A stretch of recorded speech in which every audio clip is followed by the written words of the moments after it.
The sea clawed at Dragonstone's black cliffs with a sound like grinding bones. Wind tore at Melisandre's cloak, snapping scarlet wool around her thin frame, but she did not flinch. The cold had no hold on her. It never had. Her warmth came from other fires, older flames than the storm's fury, deeper than the chill creeping off the water. The brazier beside her spat sparks into the air, its coals banked and low. She watched them, not the endless heaving dark below. Once the flames had spoken clearly. They had shown her a crown of flame upon a dark brow, a sword burning in the night, a red star falling. They had shown her Stannis Baratheon, and she had thought she understood. Now the coals only sullenly glowed, as if resenting her gaze. Behind her, Dragonstone brooded, a fortress of ancient stone carved into the shapes of dragons, its towers like talons scratching at the clouds. Somewhere within those crooked halls, Stannis Baratheon brooded as well, nursing his wounded pride and his bitterness after defeat upon the Blackwater. He had not spoken to her in days. He had looked at her, though. Oh yes, a hard, accusing stare, as if he might burn her with it. "You said I was chosen," his eyes had said. "You said the flames could not lie." Melisandre closed her own eyes now and listened. The wind whistled, keening around the stone dragons. Far below, waves slammed themselves to white foam against the rocks, as relentless as any army.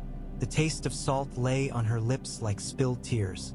For the first time in many years, doubt pressed against her ribs like an unwelcome hand. Had she read the flames falsely, or had she mistaken the shape of what they showed?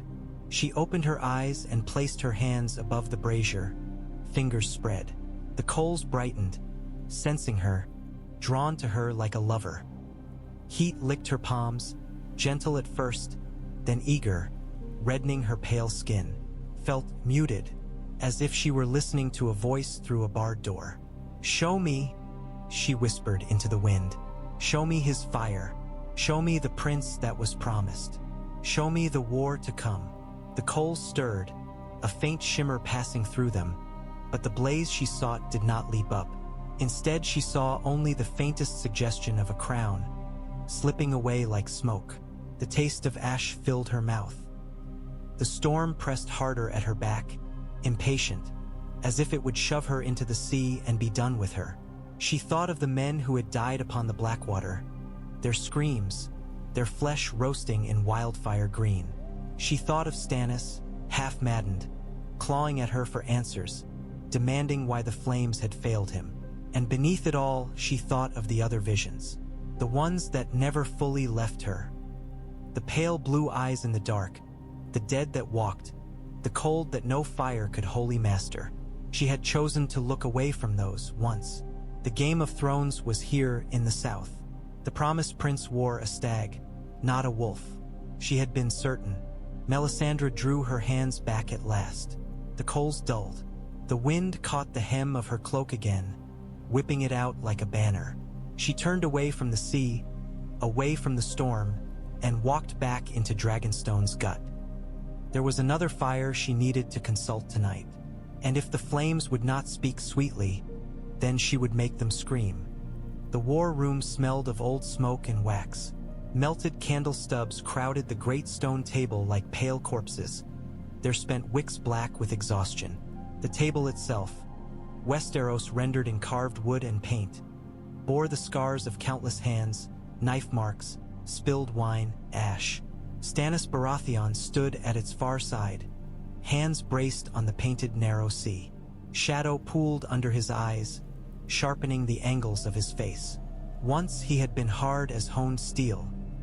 Now he looked more like iron left in the rain, making a valiant effort at strength, quietly rusting all the same. "You come late," he said without looking up as she entered. His voice was roughened, not with drink. Stannis did not have his brother's vices, but with sleeplessness and fury that had nowhere to go. "I come when the fires call me," Melisandre said, gliding closer, her steps whisper soft. Her red silk dress hissed across the stone like a slow tongue of flame. "The fires called you to King's Landing," Stannis muttered. "They told you I would win. They told you the usurper boy would burn. His hands spasmed on the table, knuckles whitening. Instead I fled, and my fleet sank, and my men whispered that I was cursed. Visions are not lies, Melisandre replied. They are truths seen from angles we do not always understand at once. Fire shows what may be, not what must be. It shows the path. A man must still walk it. He finally looked up at her. His eyes were darker than any shadow beneath the ceiling's stone dragons. Did I walk wrongly then? Or did you lead me astray? Heat flared in her chest, not entirely from anger. R'hlloreth's servants were not used to being questioned. Yet doubt gnawed her like teeth, and she knew if she clung too tightly to pride she might miss what the flames actually wished to show. The war for this city was not the only war, she said, nor the most important. There are battles yet to come that will make the Blackwater seem a child's game. I have seen. Snow, he cut in. You mutter of snow and darkness and dead men when my throne has been stolen from me by a blonde whelp and his mother's lies. The throne is not yours by right of birth alone, she said sharply.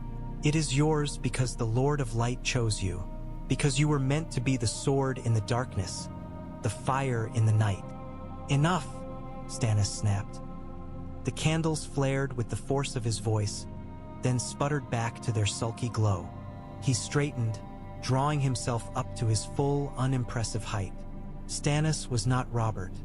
He had none of his brother's careless majesty.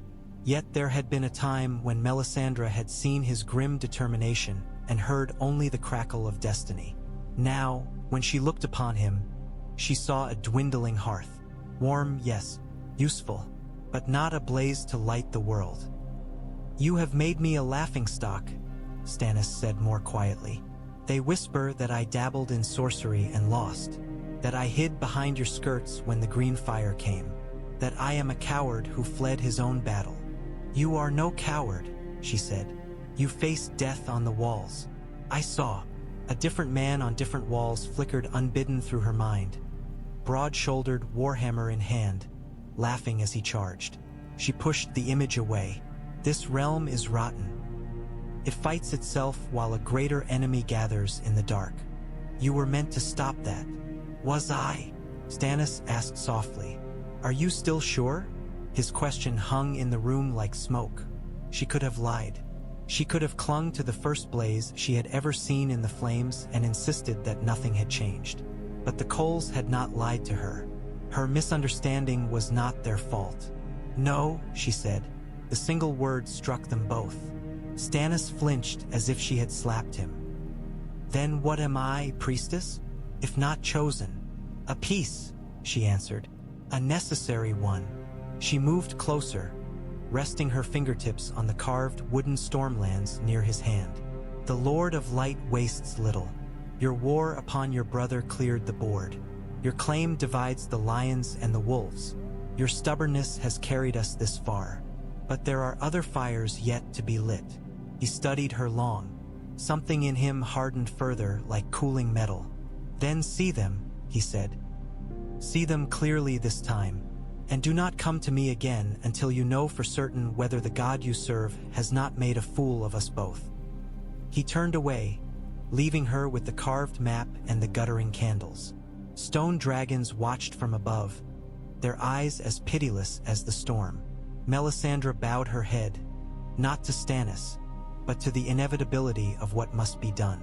She had bound herself to his cause, but she had bound herself more deeply still to the fire. If Stannis's flame was faltering, she would find another. She barred her chamber door and ordered the servants away.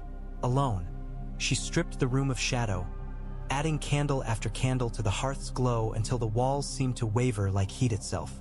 The carved dragons around the fireplace leered down at her, teeth and wings picked out in gold and red. Melisandre knelt before the hearth, the ruby at her throat pulsing in rhythm with her heart. She cupped her hands, fingers forming a hollow that caught the rising warmth. The flames climbed eagerly, recognizing her touch. Lord of Light, she murmured. R'hllor, bright and burning, I have been faithful. I have brought kings to your altar. I I have spilled blood for you by night and day. Show me what I failed to see. Show me the champion you desire." The fire jumped. Orange deepened to gold, then to a hard, liquid red. For a heartbeat, it whirled without shape or meaning, and dread prickled along her scalp. Then the flames stilled, focusing, drawing in upon themselves. She saw a field. The sky above it was a white-gray smear, clouds low and heavy, snow blue in lashing sheets, stinging exposed skin. Bodies lay half-buried where they had fallen, patched cloaks and mail half-covered by ice. Among them walked pale figures with blue eyes, slow and inexorable. At their center, something loomed, a shadow of height and crown and cruelly delicate horns of ice. The Night King, she thought, though she had never seen him so clearly before. The first time she had glimpsed his form in the flames, she had turned away. Stannis had been nearer then, his need more immediate. The realm could not be saved from shadows in the far north if the lions were not unseated, she had told herself. Now the shadow did not let her look away. Its gaze fixed on her through the glass of the flames, colder than any wind. The vision shifted. The field became another. The ice melted into the mud of the trident, churned brown and red with blood. A storm beat down, rain mingling with the river's spray. Men clashed in the thousands, and above them all, atop a slope of hacked corpses and fallen banners, a man roared as he swung a warhammer. He was a mountain of a man, all muscle and fury and sweat. His black hair, matted with rain, clung to a broad brow, half-hiding dark blue eyes that blazed with a wild joy. His surcoat was torn and splashed with crimson. Antlers crowned his chest. Robert Baratheon drove his hammer into Rhaegar Targaryen's breast, rubies bursting like blood. The vision burned sharper than any she had seen before, as if the flame itself remembered the moment, as if it had loved it. Melisandre's lips parted. "Why?" she whispered to the fire. "He is dead." The scene shifted again. Robert grew older in the fire's heart, thickening with meat and wine. His belly swelled, his eyes dulled. A crown of gold replaced the sweat-soaked antlers on his brow. He sat on the iron throne, one hand draped carelessly on its arm, the other clutching a wine cup, world-weary and bored. A boar's tusk tore his flesh. His own folly gutted him as surely as any sword. She watched him die, felt the fading of his fire as it leaked through his fingers with his blood. "He wasted himself," she said. "You chose him and he squandered your gift. Why show him to me now?" The flames answered. Behind the aging, bloated king, the image of young Robert rose again, a shadow overlaying flesh. Not the man who had grown soft and careless, but the one who had broken a prince and a dynasty with the weight of his arm. The two shapes merged, then shifted once more. She saw him standing in snow, older, yes, broad as ever, though leaner now, stripped of softness. His beard was shot with gray, his face lined with grief and fury, but his eyes, those same dark blue eyes, burned brighter than she had ever seen them. In one hand he held his warhammer, in the other a torch of searing white fire.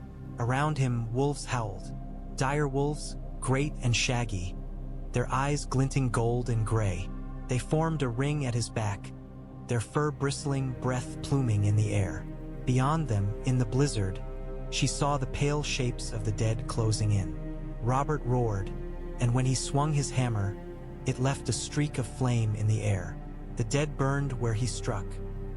The wolves leapt beside him, flashing teeth. Together they held the line before a wall of ice. "You chose a king and he squandered your fire," she thought, hardly aware that her body had begun to tremble. "Now you show him to me again, not as he was, but as he might have been." Heat licked her face, almost unbearable. The image sharpened once more, the snow and wolves fading until only Robert remained, standing alone in the heart of the fire. His eyes turned toward her, sudden and piercingly aware. "Bring back the storm," a voice said. It was not hers, nor Stannis's, nor any man's. It was the crackle and hiss of burning wood, the roar of a blaze devouring a forest. "From where?" she whispered. "From death." The flames flared white, blinding. When they dimmed, she was kneeling on cold stone, breath coming in ragged pulls. Sweat trickled between her shoulder blades despite the chill air of the chamber. The candles had burned low. Robert Baratheon, she thought. Not Stannis. Not Renly. The first storm, not its lesser echoes. He was dead, buried beneath stone and incense in King's Landing, his flesh rotted, his bones picked at by worms. And yet the fire had shown him to her, fighting the darkness with wolves at his side. Bring back the storm. She closed her eyes, and in the red darkness behind her lids, another face rose. A boy's face, dark-haired and stubborn-mouthed, standing beside a carved weirwood in snow. There was something of Eddard Stark in him. Something of Lyanna too. Kings and wolves, the living and the dead, flames and snow. To unite them, she would need a king whose name still meant something in both north and south. A king who had once called Eddard Stark his brother. A dead king. Bear. Why, well, she murmured, opening her eyes. They shone red in the last guttering light of the hearth. Show me the price, then. Show me what must burn. The dungeons of Dragonstone lay deep in the rock, where the sea's rumble became a constant, low growl. They smelled of damp and rust and the old ghosts of fear. Melisandre moved through them like a shard of flame carried down into the earth, her torch beating back the shadows one wavering step at a time. Chains rattled as she passed, the weary clink of iron on stone. Most of the cells stood empty now. Stannis had little use for holding men. Either they bent the knee or they burned. Mercy was not a virtue he'd ever cultivated. At the far end of the corridor, one occupied cell waited. The boy, no, the young man, stood when he saw her coming. He had refused to cower on the straw. Even in chains, he carried his body like someone accustomed to work, not submission. Shoulder muscles bunched beneath his coarse tunic as he shifted, a gesture as unconscious as breathing. His hair was black and stubborn. His eyes were blue, a clearer, younger shade than Stannis's harsh stare. When the torchlight caught his face, it illuminated cheekbones that could have belonged to any low-born smith. But there was something in the set of his jaw, the thick line of his neck, that tugged at Melisandre's memory. Robert's bastard, she thought. She had known it the moment she laid eyes on him, though Davos had said the name, Gendry, before she could. It was in his frame, in the unbent simplicity of his gaze. The Sea of King's Landing might have birthed him, but the storm in his veins belonged to another place entirely. "Red woman," he said now, the words half challenge, half wary curiosity. The chains on his wrists clinked as he moved forward to the bars. "Come to bleed me again? I did not bleed you before," Melisandre said. "You have the Onion Knight to thank for that." Gendry snorted. He said you'd kill me, tie me to some bed and let leeches crawl over me until my blood ran out." "He was not wrong," she said, "because there was no point in gentleness. Not with this one. Your blood is powerful. It sings. The Lord of Light listens. That's supposed to make me feel better?" There was fear under the roughness of his tone, but he hid it with bravado, like a boy whistling past a graveyard. "I never asked any bloody lord to listen to me. I'm a smith. I make armor, hammers, horseshoes. That's it." "You are more than that," Melisandre said. "You are the son of a king." Something flickered in his eyes, a mix of pride and grief and something that might have been anger. "A king who never knew me, or cared to," he said. "You want to honor him? Leave me be. Let me go back to my forge." She stepped closer to the bars, close enough to smell the iron and sweat, the stubborn human warmth of him. The torchlight picked out the sheen of sweat on his collarbone, the hollow of his throat. The ruby at her neck throbbed once, a slow beat. "I do mean to honor him," she said. "In my way, but I will not lie to you, Gendry. There is a price to be paid. The greatest gifts are always bought in blood." His gaze dropped briefly to her ruby, then returned to her face. "You'll kill me," he said.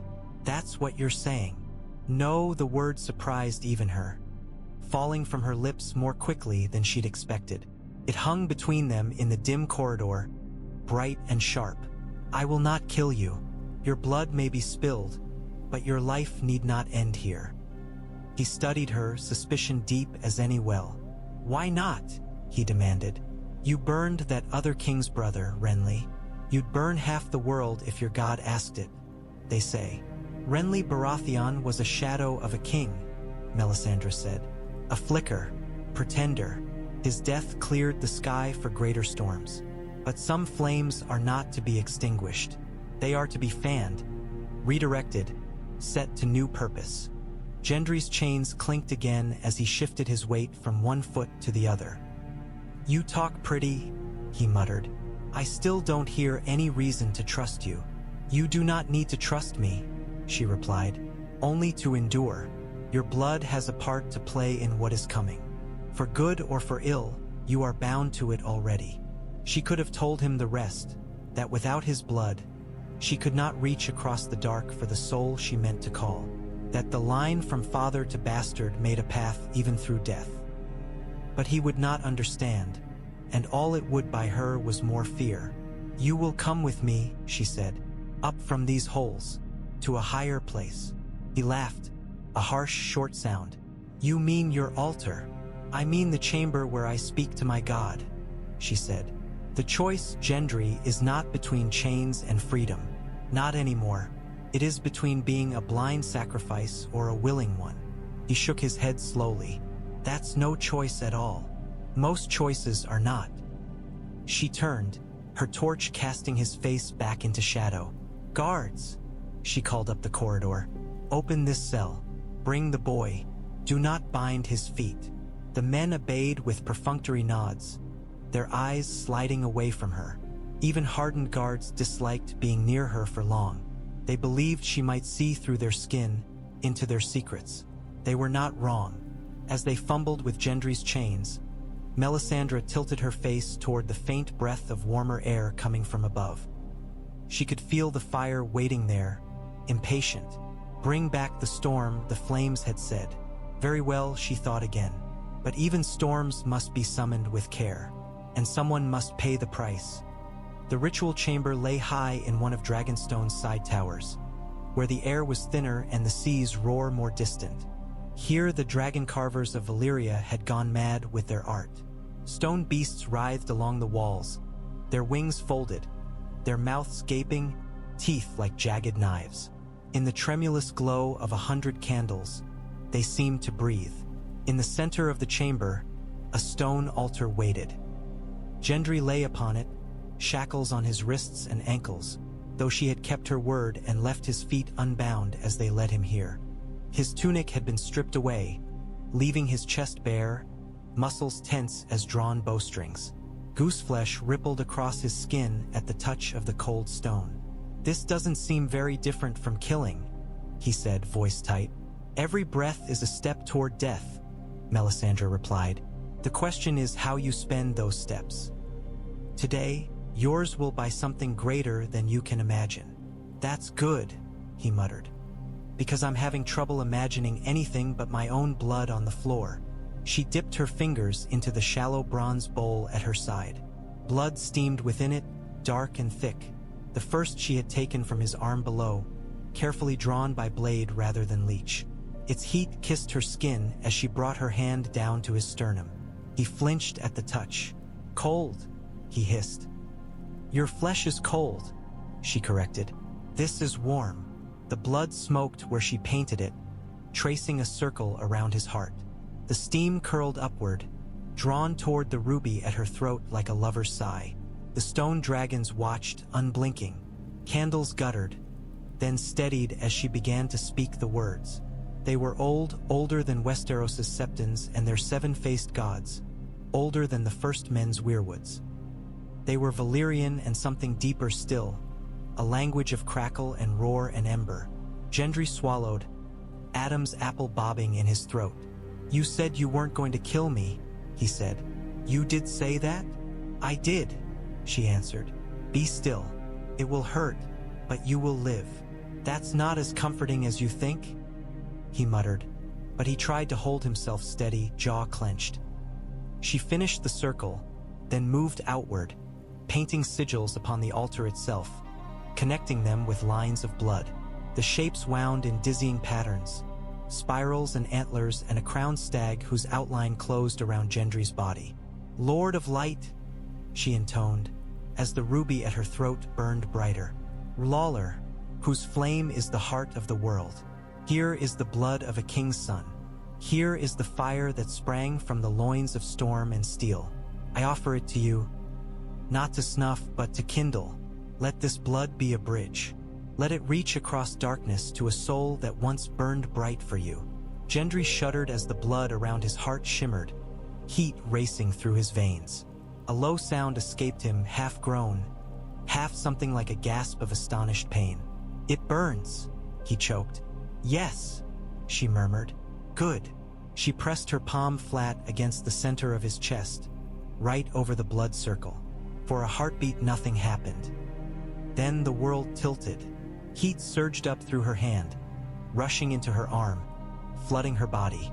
Her vision narrowed to a point of red gold light. Gendry's heartbeat pounded under her palm, far too fast, a drumbeat racing ahead of time itself. She felt it stutter, then align with something else. Another pulse, distant and faint, like the echo of a storm remembered. Images flashed across her mind, too swift to grasp. A laughing giant of a man, Warhammer on his shoulder, standing ankle-deep in the ribs of fallen foes. A long hall in Winterfell, a dark-haired girl with wild eyes placing a crown of flowers upon a young man's head. A weeping woman in a bed of blood-sodden sheets, whispering, "Promise me, Ned." Her breath left her in a ragged cry. The chamber flickered, its reality thin as parchment. For an instant she was not kneeling in Dragonstone at all, but standing in a cool, dark vault smelling of stone and stale incense. Before her lay a stone bier, and upon it, a body bloated and waxen, face slack beneath a golden beard. Robert Baratheon lay in state, candlelight soft on his ruined flesh. In that vision, she reached for him and found only stone. Her hand closed on air. The image tore away, leaving her back in the chamber with Gendry, whose back arched off the altar as if an invisible hand had seized his heart. "Enough!" she gasped, tearing her palm away. The connection snapped. Gendry collapsed, chest heaving, sweat standing out on his brow. The blood circle around his heart smoked once more, then cooled, darkening to a dull brown crust. Melisandre staggered back, catching herself on the edge of the altar. Her own chest felt hollow, as if something had passed through her and left a void behind. Her hands shook. She had found him. Not a memory, not just a vision of what once was. Place, a body, a tether. Robert Baratheon lay beneath the city that had crowned and killed him, sleeping in stone while wolves and dragons snapped at his legacy. The boy's blood had shown her the path to that tomb, the thin line of kinship cutting through rock and rot and years. Gendry swallowed, licking dry lips. What did you do to me?" "I opened a door," she said, voice hoarse. "I did not push you through. Not yet. Feels like you dragged me across broken glass," he muttered. But there was relief in his tone too. He was alive. The simple animal joy of that throbbed from him like heat. She looked down at the dried blood on his chest. It had not flaked away. It clung to him, a dark ring like a brand. "You will rest," she said. "The worst is done for now." "For now?" he echoed, suspicion returning. "What's next?" She turned her gaze toward the narrow arrow-slit window, where a strip of dull gray sky showed between the stone teeth.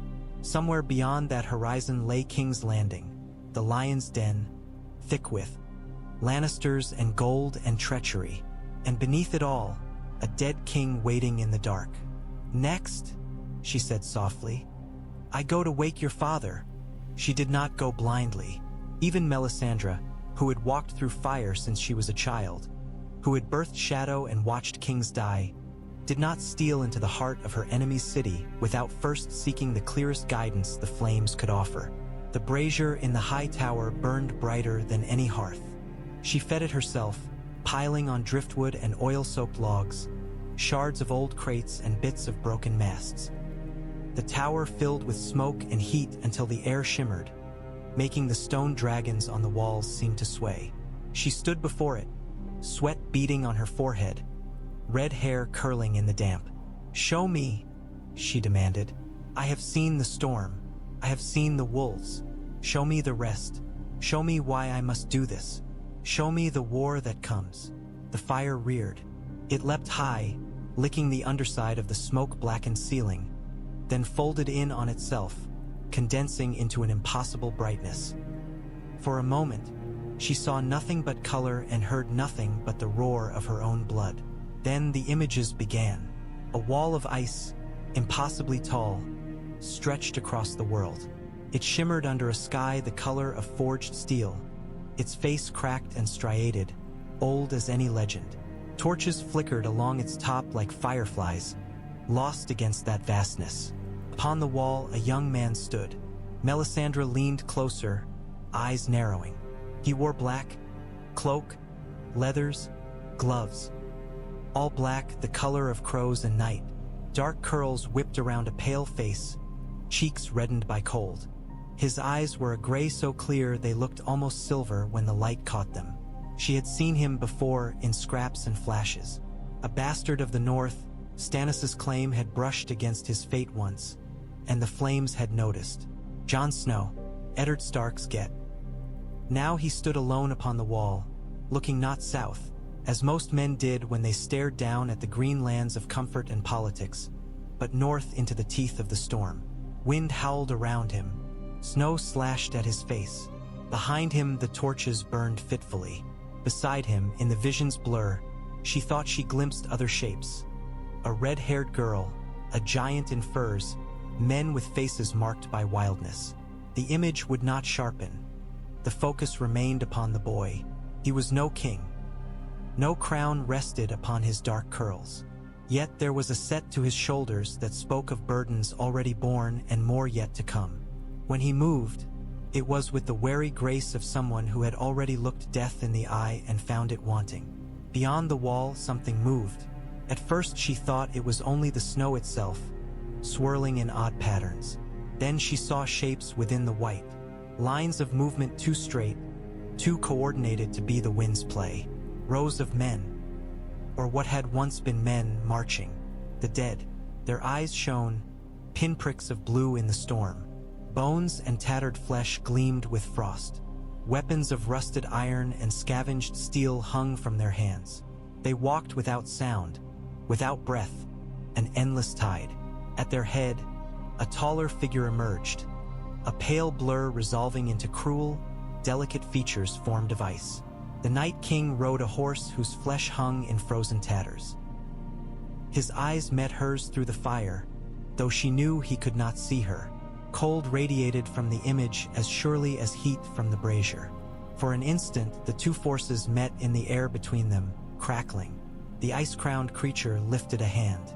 The torches along the wall's top went out, one by one, as if pinched by invisible fingers. Only the boy remained lit, his pale face caught in some last lingering glow. Then even that went dark, and she saw him only as a silhouette against snow. Small, defiant, alone. "This is the war," Melisandre whispered. "Not the lion against the stag, not the rose against the kraken. This." The image shifted. Now she saw wolves again, great gray shapes streaking across a field of snow, their breath steaming. Behind them ran men in furs and steel, banners whipping. The dire wolf of Stark, the flayed man of Bolton, the Manders and Towers of the north. Among them, like a dark thread woven through, she glimpsed the boy in black. And at the front, for a heartbeat she thought she saw Robert again. Young, laughing, charging. Then the vision cleared. No, not Robert. Another man, taller than the boy but younger than the king she had known in her visions. Dark hair, long face, eyes troubled. He rode with a half-wild grace, sword at his hip, cloak billowing. The wolves howled, and in their song, she heard something like a plea, or a summons, Her gaze snapped back to the flames, to the way they wavered at the edges of the vision. She saw antlers in the fire's periphery again, rising and falling like the tide. A warhammer, a crown. Bring back the storm. Will he stand with the wolves? She asked the fire. If I bring him back, will he fight beside them, or only for himself? The flames answered with chaos, images crowding one another. A great hall in Winterfell, roars of laughter, mugs of ale slamming on tables. A young Eddard Stark, solemn and silent, watching his friend with faint disapproval and deeper affection. A dark-haired girl with wild eyes racing down a corridor. Promise whispered in blood and tears. Then those images burned away, and she saw Robert in snow again, older, warhammer blazing, wolves at his shoulders as the dead closed in. Yes, the fire seemed to say, if you shape him, if you pay what must be paid. Melisandre stepped back, breath ragged. Her skin felt too tight for her body, as if she might burst into flame herself. The brazier's fire sank, embers collapsing inward, spent. She had her answer. If the realm was to survive the long night rushing toward it, the old bonds must be reforged. The friendship that had once bound Baratheon and Stark must be made flesh again, not in memory, but in marching feet and clashing steel. She could not summon Eddard Stark from his grave. That soul belonged to other gods. But Robert was another matter. She smoothed her hands down her gown, steadying herself. King's Landing awaited, so did a tomb. The Blackwater reeked of tar and smoke and old blood. King's Landing's lights glittered along its banks, a smear of gold against the night. The dark mass of the Red Keep rose above them all, a behemoth of stone hunched in the gloom. Its towers speared the sky, faintly outlined against a low, cloud-clogged moon. Beneath that looming fortress, a small boat bumped gently against a rotting wooden pier. Lanterns swung from its prow and stern, their flames shivering in the river's breath. The men aboard it swore quietly as they wrestled with their ropes and nets. You didn't say nothing about grave robbing, one grumbled, bracing his boots as a sodden weight tugged at the net line. Melisandre stood in the boat's center, cloak drawn tight against the clammy air. Her presence made the cramped vessel seem smaller, as if the fire in her took up more space than her body. I said there would be gold, she replied. Enough to make this night worth the risk. And Lannister heads on spikes if we're caught, another muttered, heaving. The ropes creaked. Water parted with a sucking sound as something massive broke the surface. A coffin rose from the Blackwater's dark embrace.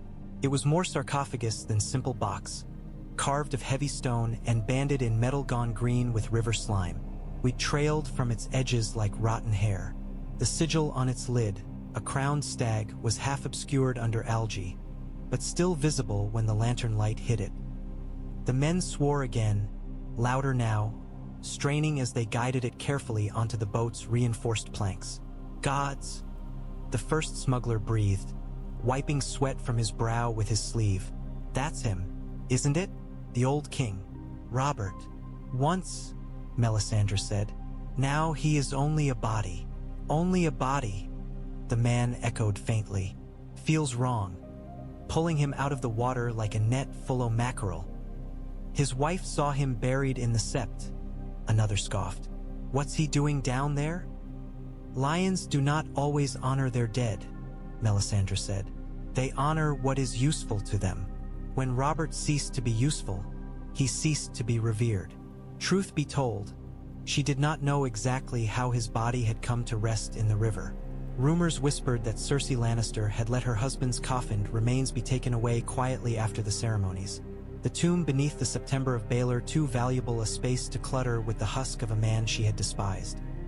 Others said the High Septon had demanded the removal of a king who had flouted the gods so openly. The truth did not matter. What mattered was that the flames had shown her where to find him. Sinking, forgotten, into the mud of the Blackwater. She had come with men who lived by slipping into places they were not meant to be. Get him on, she commanded, quickly, before any lions looked this way. They obeyed, grunting and cursing as they rolled the coffin fully aboard. The boat dipped dangerously, water lapping at its sides. The smuggler at the rudder swore and adjusted his weight, knuckles white on the tiller. "Too heavy," he said. "We'll sink before we clear the shadow of the walls." "You will not sink," Melisandre said. The ruby at her throat glowed faintly, casting a pulse of red over the wet stone and pale knuckles. "My God has business yet with this king. He will not let him be lost now." Her certainty steadied them more than her words. Sailors were wary of sorcery, but they believed in luck and omens. The thought that some great power cared whether they floated or drowned was comfort of a rough sort. "Push off," the captain whispered. "Slow now, no splashing. If a single bloody guard looks down and sees this, I'm feeding you to the fish, red woman or no." "I fear no fish," she said, "nor their gods." He spat into the river for luck all the same, then shoved them away from the pier. The boat slid along the Blackwater skin, oars dipping and rising with economical precision. Above, the Red Keep loomed, its walls bristling with crenellations and murder holes. Once, gold-cloaked guards had patrolled those heights constantly, their lanterns bobbing. Tonight, only a few torches flickered. Perhaps even Lannisters grew complacent. Melisandre kept her gaze fixed ahead, on the dark mouth of the river where it widened and bent toward the sea. She could feel the chill seeping from the coffin at her feet, a dead weight in more ways than one. Behind her closed eyes, she imagined the bloated flesh within, the slack face, the dead king's hands folded on his chest. It did not repulse her. Death was not a finality to her. It was a door. Some souls passed beyond it and were gone, drifting into whatever cold void the other called home. Others lingered, caught halfway, their fire not wholly extinguished. Those she had learned could be coaxed back. If you knew the right words, if you had the right blood, if you paid enough, they slipped past the last stretch of walls without shout or alarm. The city fell away behind them, its lights shrinking. The Blackwater opened up, its surface ruffled by the night breeze. Only then did the captain let out a breath. "You're mad," he told her, voice shaking with delayed fear. "All of you God-botherers, but you most of all." "Madness and faith look alike at a distance," Melisandre said. "What are you going to do with him?" One of the younger men asked, unable to keep the question back any longer. "With the king." She looked down at the coffin, at the crown of the stag glistening with weed. "I am going to ask him to finish what he began," she said. "Properly this time." The smuggler laughed, a high, nervous sound. "Robert Baratheon never finished nothing proper in his life. Less you mean emptying a wine cup." "That was the part you saw," she said. "The part the realm remembers. I have seen the rest. The storm that broke a dragon prince and toppled a dynasty. A man like that does not simply go. His fire lingers, even in the dark." She let her hand rest lightly on the stone, feeling the chill bite her palm. "Kings and bastards," she murmured, thinking of the boy on the altar and the man in the box. "Storms and wolves, fire and ice, all threads of the same tapestry. We go to Dragonstone now, and there, we will see if the Lord of Light truly wishes to redraw the pattern." They brought the coffin into the same tower chamber where Gendry had bled. The air changed as soon as the stone lid was levered aside, thickening, taking on a faint sweetness overlying the dungeon's ever-present damp. Old incense, she thought. Oils, herbs meant to preserve and disguise. Time had gnawed at them all the same. The men who had carried the coffin recoiled at the first glimpse inside. "Seven save us," one whispered, crossing himself hastily. "Mother's mercy." Melisandre stood at the coffin's head and looked down. Death had been unkind to Robert Baratheon. The flesh had puffed and sagged, the skin taking on a waxen sheen. The dark hair she had seen in the flames was threaded with gray and slicked back from a broad forehead. His beard, once a proud, thick thing, lay matted against his cheeks, tangled stiff with old oils. The boar's tusk had long been removed, the wound sewn clumsily beneath his funeral finery. No crown adorned his brow now. Whatever gold had once rested there was gone. They had buried a king and fished out a corpse. Still, even like this, he was big. The breadth of his shoulders remained. The hands folded on his chest, though stiffened by death, were massive things, fingers thick and blunt. She imagined them wrapped once more around a hammer's haft, swinging. "You can't be serious," one of the smugglers said hoarsely. "You mean to do some sorcerer's trick on him? He's dead, woman. Dead and gone these many years." "Leave us," Melisandre said. They did not argue. Men who feared dragons and storms and Lannister's gold feared this more. A corpse hauled from the water, laid upon stone, candles springing up around it like hungry eyes. They fled the chamber, pulling the door half shut behind them. The sound of their retreating footsteps faded quickly. Silence settled. Only the sea spoke, a distant thunder beyond the tower's thick walls. Melisandre moved with practiced ease, setting candles in a wide circle around the stone slab.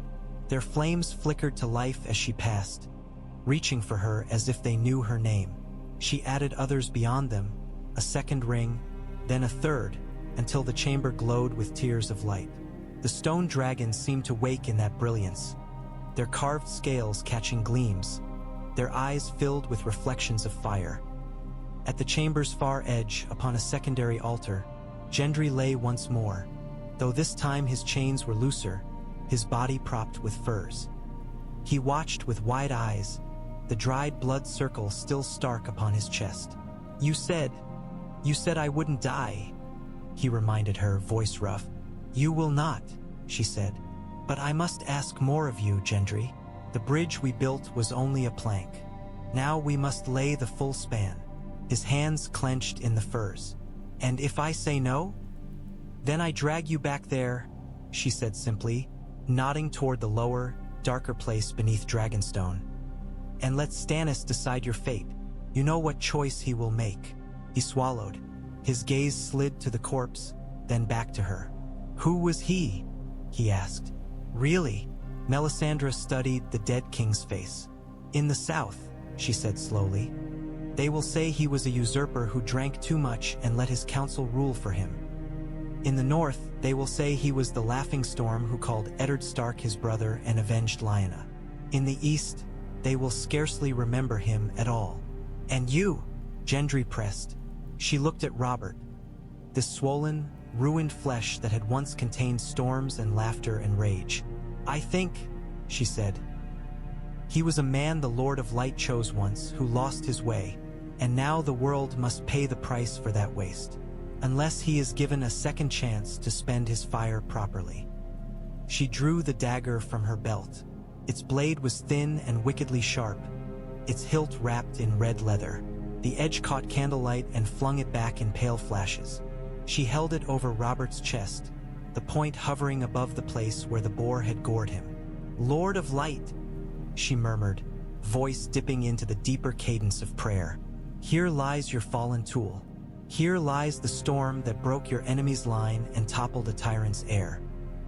Here lies the king who squandered your gift on wine and whores and games." Her hand did not shake. The ruby at her throat burned steady. "I offer him back to you," she said, "not as ransom, not as tribute, as a vessel to be reforged. If you would still use him, take this flesh and make it burn once more. If you will not, then let him rot, and I will know that I read your fires wrongly from the first." She turned to Gendry, eyes catching his and holding them. "Give me your hand," she commanded. Reluctance warred with curiosity and fear on his face. In the end, whatever thread of stubborn pride he had inherited from the man on the slab one. He slid off his furs, shuffled closer, and extended his arm. She took it, turning his wrist up. The skin there was already scarred from her earlier cut. New blood lurked just beneath the surface, eager. "This time I will take more," she warned. He grimaced. "Just get on with it then." She sliced cleanly, the blade a silver whisper. Blood welled crimson, bright and hot. It ran down his forearm, dripping from his fingers onto the stone floor with soft, obscene taps. Melisandre guided his arm over the dead king's chest. The first drop fell upon Robert's sternum and sizzled. It should not have. Dead flesh was cold. Yet as Gendry's blood touched that waxen skin, a faint smoke puffed up, curled, and drifted toward her ruby. She felt it. A tug, a draw, as if the ghost of a heartbeat had flinched. "Again," she murmured. Gendry's blood spattered down, drop after drop, tracing a crude line along the old wound beneath the king's funeral gown. She pulled aside the stiff cloth, exposing mottled flesh, the puckered scar where Tusk had torn. The river's touch had bloated it further. It looked more like meat than man. "Lord of Light, behold yo. You are fires," she said, lifting her voice. "Blood of the storm, flesh of the storm. Bind them." The air thickened. Heat rose, staggering, pressing sweat from her skin. The candle's flame stretched, drawn toward the slab, their tips bending like grass in a gale. Gendry swayed. She kept a tight grip on his arm, forcing more blood to fall. "Bind them," she cried. The chamber shook, not from any earthly tremor. The stone dragons did not crack, the walls did not crumble. But the air rippled, the line between living and dead pulled taut as a bowstring. Far away or very near, Melisandre felt a vast, slow attention turn. It began with a breath that was not a breath. The corpse's chest rose, infinitesimally, as if some deep-sea current had passed beneath it. The waxen flesh quivered. Gendry choked, feeling the hairs lift along his arms. "Did you see?" he began. "Silence," Melisandre hissed. Then the world caught fire. Light exploded from Robert's chest, red and gold and white, so bright it burned the afterimage of antlers into Melisandre's eyes. The force of it struck her like a physical blow.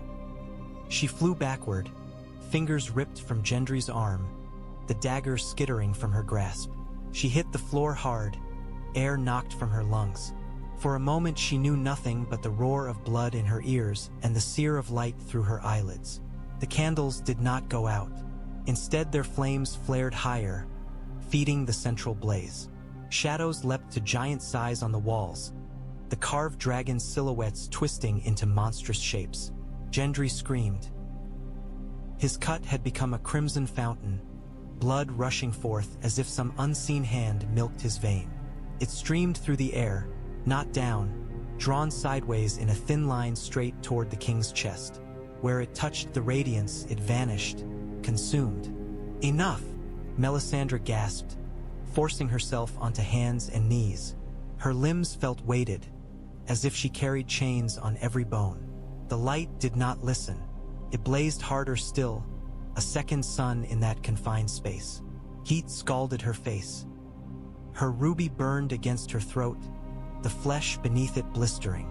It felt as if something were being pulled from her as well, years perhaps, or illusions. In the heart of the glare, Robert Baratheon moved. His fingers twitched first, the thick hands clenching, nails biting into the stone. His neck corded, muscles jumped beneath bloated skin. The funeral wound along his chest bulged, then burst, not with rot but with a spill of black water and old clots. He arched back, bowing off the slab.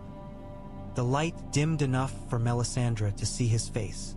His eyes snapped open, not blue with death's cold chill, not the glazed stare of a white, but deeply, fiercely brownish blue, shot through with threads of red like veins of fire. For a heartbeat they looked blind, unfocused, filled with nothing but pain and confusion. Then they fixed on the ceiling, on the dragons, on the unfamiliar space. His mouth opened. The first sound was not a word. It was a roar. The raw, wordless bellow of a creature dragged from too deep a sleep. It rattled the candles, sent dust sifting from the rafters. It was the sound of a stag driven to bay and turning on its hunters, of a storm rolling in off the narrow sea. Gendry collapsed as the flow from his arm cut off, slumping beside his altar in a heap. He was pale as milk, sweat slick on his skin. His chest rose and fell shallowly, but he breathed. Melisandre staggered to her feet. Her knees wobbled under her. The world swam for an instant, edges blurred.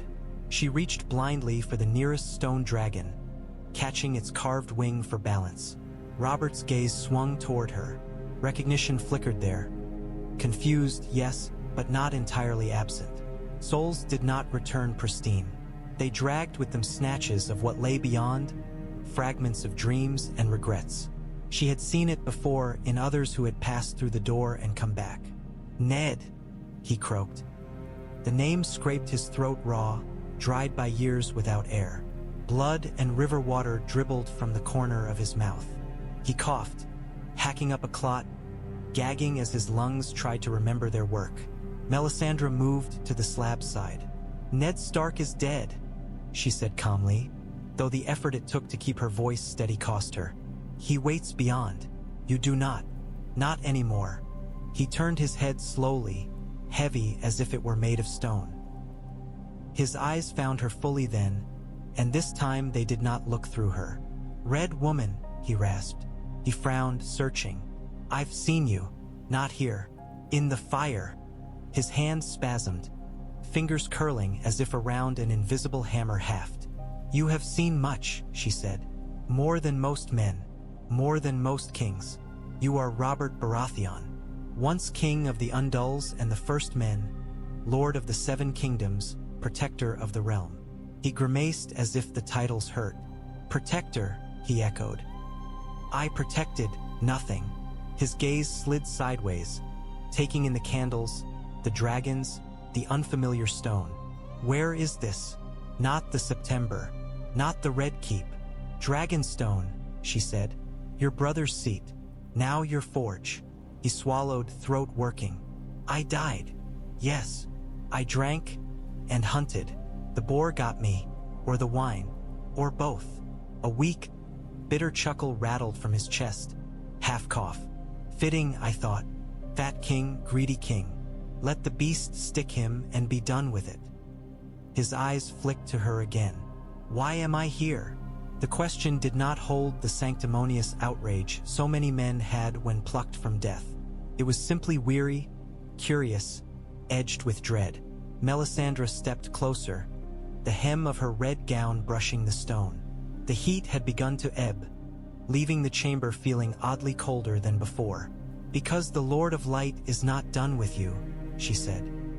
"Because you wasted what he gave you once, and the world will break for it if you do not set it right.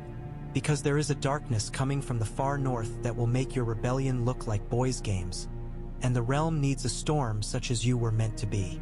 His brow furrowed. "Far north," he murmured. "Beyond Winterfell." He closed his eyes briefly, and for an instant she saw images flickering behind his lids. A girl with a crown of blue roses, a friend's solemn smile, a wolf banner snapping in cold air. Regret twisted his features. "I failed him," Robert whispered. "Ned, the girl, all of them. I was meant to be something more." "Yes," Melisandre said, "and you will be, if you choose it." They carried him from the altar when his limbs would obey him no more. Pride made him try for a few moments. He swung his legs off the stone, planted his feet, and attempted to stand. His knees betrayed him at once, buckling. Only Melisandre's quick step and a guard's startled lunge kept him from cracking his skull on the floor. "Easy, your grace," the guard muttered, as if the words might anchor him. Robert hated how the title felt now. Too big, too hollow. But he let them half lift, half drag him to a nearby chamber. His skin burned and shivered by turns. The cold of the Blackwater clung to his bones, fighting with the new fire that had been thrust into him. Every breath tasted like ash and salt. They deposited him on a pallet with plain linen sheets and a rough wool blanket. He had slept on feather beds and silks once, surrounded by gold and lion-headed bedposts. Now the scratch of the wool against his back felt almost clean, honest. The room was small by his old standards. No tapestries, only bare stone and the ever-watchful dragon motifs carved into the mantel and lintels. An arrow slit let in a blade of gray light. He sat there for a long time after the others had gone, hunched, elbows braced on his knees, head hanging. Melisandre did not leave. She stood by the slit, watching the sky gradually pale from black to a bruised purple. At last he lifted his hands. They shook. Not the fine tremor of an old man, but a deeper shudder, as if the flesh itself did not fully trust its occupancy. Scars marred his palms where old calluses had once been. He flexed his fingers slowly, marveling and grimacing in equal measure. "This feels wrong," he said. His voice was still rough, though the river's taste had faded somewhat. "Like wearing another man's boots. They fit, but they don't. You know, your soul remembers death," Melisandre said. "Your flesh remembers it more keenly." They argued, as all things do when pulled two ways. "They will grow used to each other again." He grunted, unconvinced. Memories came in jagged pieces, shifting and reforming when he tried to grab them. The rebellion was clearest. Hammer and blood and the prince's rubies scattering like rain. Eddard's hand, gripping his shoulder, steadying him after the fight. Ned's quiet, stubborn counsel in the years that followed, more often heeded than Robert admitted. Then other images intruded. Cersei's cold smile. Wine spilled over his fingers. Laughing girls whose names he had not bothered to remember. Joffrey, preening like a cruel little rooster. The boar's hot breath and the shock of tusks sliding into his side. The warmth of his own blood on his belly. Pain, darkness, and beyond the darkness, he shut his eyes. There had been something, not the seven. He had never believed in them much. Not even the nameless cold of the stranger he had cursed as a boy when his brothers fell. Fire, not a comforting hearth, but a vast, roaring thing. A presence as immense as any battlefield, as pitiless as any winter. It had not spoken with a voice, but he had understood all the same. "You wasted what you were," it had seemed to say. "You were meant to be a sword. You chose to be a blunt club, then a cup. The world burns for your idleness." He had wanted to argue, to say he had done his part, that he had broken the dragons and given the realm peace, that he had not asked to be king. But his mouth had not worked. His will had been a thin thing beside that blaze. There had been others too at the edges of that fire, shapes he could not quite parse. A girl with blue roses in her hair, smiling through tears. A boy on a snowy wall, dark curls whipped by wind. Wolves howling. Then the pull, the wrench. The sense of being hurled downward and upward all at once, toward a pinprick of red light. He opened his eyes. The red light sat now at Melisandre's throat, staring at him like an unblinking eye.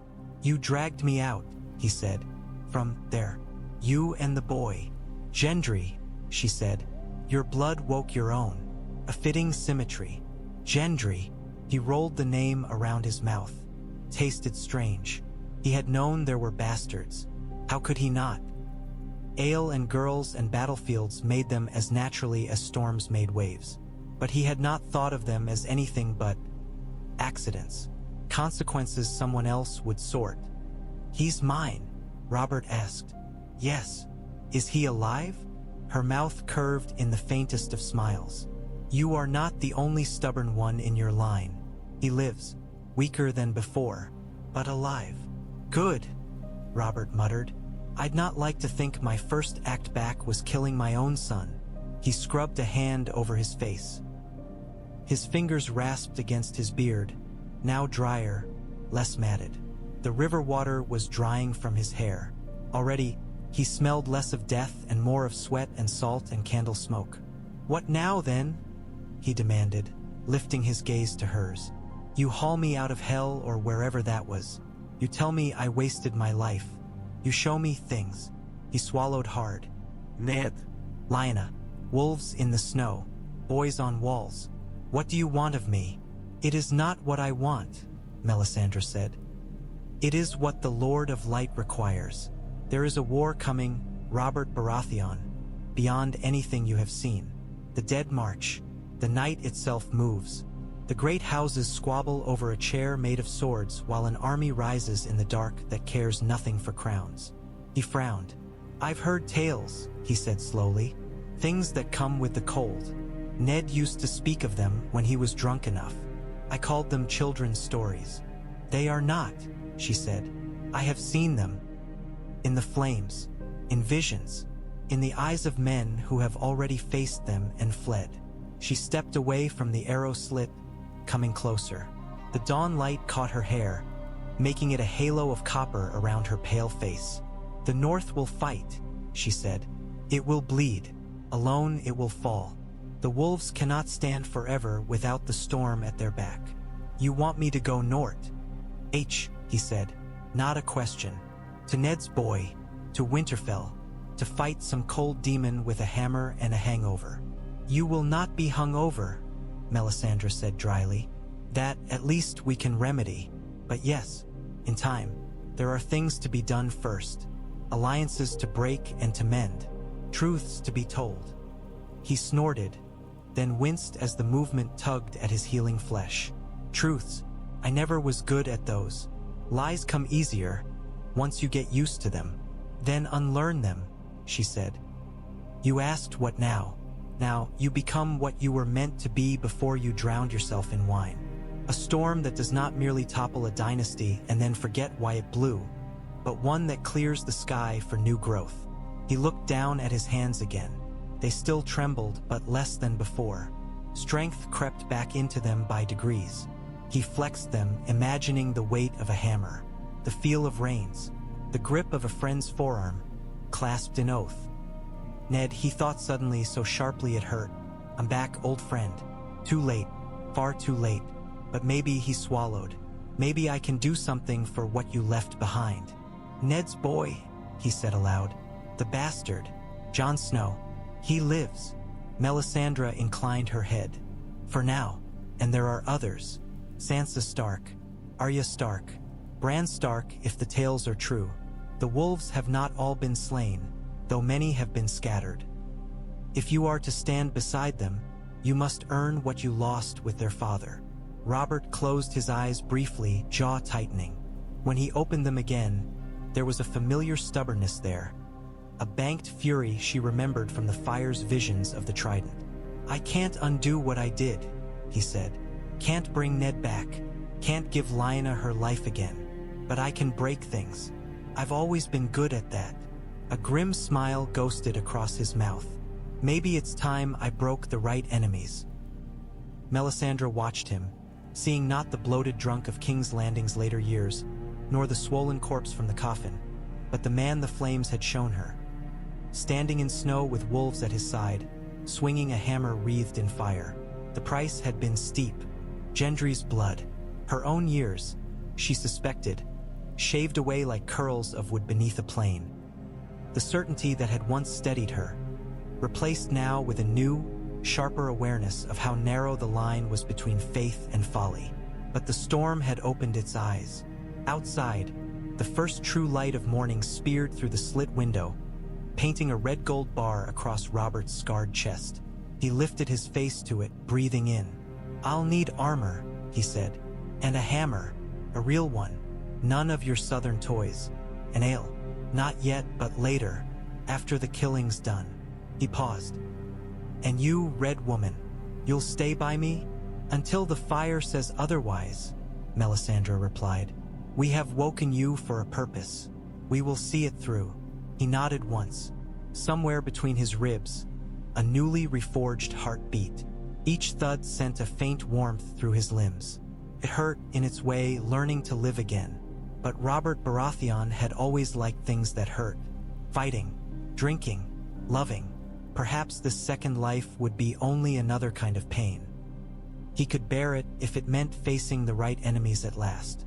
He thought of Winterfell, of snow, of wolves, of a promise he had failed to keep, made long ago beside a girl's deathbed. Hold fast, Ned's get. He muttered under his breath, not entirely aware he spoke. Your father's fool is coming. This time, I'll try not to make such a muck of it. The sea answered with a distant boom against the cliffs, like the roll of approaching thunder. The Red God's price had been paid. The storm was rising again. At first light, Dragonstone was more shadow than stone, a place of mutters and memories. The torches burned low in their brackets, the cold seeps still darker than any flame could reach. The sea's growl came muffled through the walls, as if some great beast lay sleeping beneath the rock. Robert Baratheon moved through the corridor like a man walking in his own grave. The robe Melisandre had given him scratched his skin.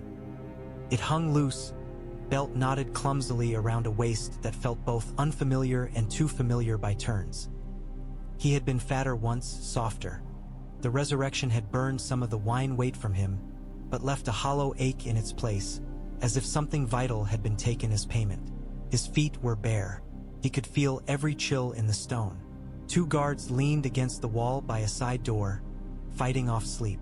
They straightened when they heard his tread. For a heartbeat they stared, eyes going wide, mouths sagging open. One of them made a sign with his fingers, warding gesture against spirits. "7 save us," he breathed. It's no one," Robert growled, voice low. "You see nothing, you say nothing, or the only thing you'll be seeing is my fist." The words came out rougher than he intended. He expected them to flinch, to bristle at some stranger's threat. Instead, they did something he had not seen from any man in years. They snapped to attention. "Yes, sir," the older one said, though he wore no sigil to mark rank. "Sorry, sir. You look like a man who doesn't want to be gaped at." Robert cut him off. "What's beyond that door?" "Old Armory, sir," the younger guard blurted. "Castellan's orders, no one uses it. Leaks from the cliff. Half the racks rusted out." "Good," Robert said. "Then no one will mind if a ghost rattles around in there." He pushed past them before they could find more words, hand closing on the iron ring. The wood creaked, swollen with salt and damp, but yielded. The armory smelled of old oil, mold, and iron that had forgotten what it meant to shine. Racks of spears leaned drunkenly. A row of shields hung askew, coats of arms flaking. Stags, dragons, suns, all reduced by neglect to the same dull brown. Water dripped steadily in one corner, ticking against stone. Robert shut the door behind him and leaned his back against it, closing his eyes. He had woken twice in the night with his heart pounding, breath tearing in and out, certain he was back in the coffin, trapped in blackness with the river pressing in. Each time he had fought his way up through the memory, clawing toward the feel of rough linen and the ache in his lungs. Sleep hadn't come again afterwards. So he walked instead, as he had walked the halls of Storm's End in storms, restless and ill at ease, searching for something to break. There was nothing here worth breaking. His gaze swept the racks and settled on a length of wood leaning lonely against a wall. An old practice haft, battered and scarred, iron rings dotting its length where heads of different shapes had been affixed. Robert crossed the room and took it up. Felt wrong, too light, too short. But even so, a shiver went through him at the familiar weight. His fingers curled, knuckles cracking. He swung it once, slowly, testing the pull on his shoulders. Muscles complained, joints twinged, but the motion came back to him like a song he had not sung in years. "Still know the steps, then?" he muttered under his breath. He planted his feet wide on the slick floor, ignoring the drip in the corner, and began to move. At first it was clumsy, a staggering parody of the man who had once danced murder across the Trident. His balance was off. The haft whistled through empty air with less speed than he remembered. His breath came faster than it should have, but he kept going. Forward swing, backhand, step, pivot, low sweep. Again, again. Each repetition shaved away a layer of rust. The ache in his chest settled into a dull, steady throb. Sweat broke on his brow, ran down the lines of his face, stinging his eyes. He welcomed it. Pain meant he was alive. Alive meant he could do something. He thought of the wall, rising like a crystal sword into a steely sky. He thought of dead men walking, of wolves howling. He thought of a bastard boy named Snow, standing alone before a darkness the realm still laughed at. It stoked something in him that wine never had. A different heat, older, cleaner. The door creaked. Robert turned with the haft halfway through a swing. The motion jolted his shoulder. He grimaced but did not lower the weapon. Melisandre stood in the doorway, framed by the weaker light of the corridor behind. Her red gown slicked the air like blood. The ruby at her throat glowed softly, as if in answer to his exertions. "You look better," she said. "I look like a man who hasn't had a drink in days," he grunted. "Which is to say, worse than I've ever looked in my life." "The poison has bled from you," she replied. "Wine, sloth, regret, pain will do the rest." He eyed her. "You speak of pain like a friend." "It is," Melisandre said simply. "Without it, men grow soft. Look at your reign." His grip tightened on the haft. Old, ugly impulses rose. An urge to lash out, to silence that calm voice with a blow. Once he would have. The realm had bent around his moods. He had called that strength. Now he thought of a boy with Gendry's eyes lying pale on an altar, blood pouring from his arm to feed Robert's second life. He thought of a dead king in a coffin dragged from the river like rubbish. He let out a breath instead. "You wanted me sharp," he said. "Fine. Consider the edges starting to come back." She inclined her head, accepting the small concession as if it were a vow. "Good. You will need them. Stannis wakes soon." Robert snorted. "Wake him gently, then." "His temper's worse than mine ever was." "His temper has been fed by humiliation and doubt," she said. "He believed himself chosen. Now he moo. St be told he is less chosen. A hard thing for any man. Harder for Stannis Baratheon." "That," Robert said, "I should probably do myself." The war room smelled of old smoke and older resentments. Stannis Baratheon stood as he always did, shoulders stiff, hands braced on the edges of the painted table. Dawn found him there more often than not, staring at the wooden kingdoms as if he could force them into obedience with a brow-furrowed glare. His hair had thinned further since Robert had last seen him in life. More gray salted his stubble.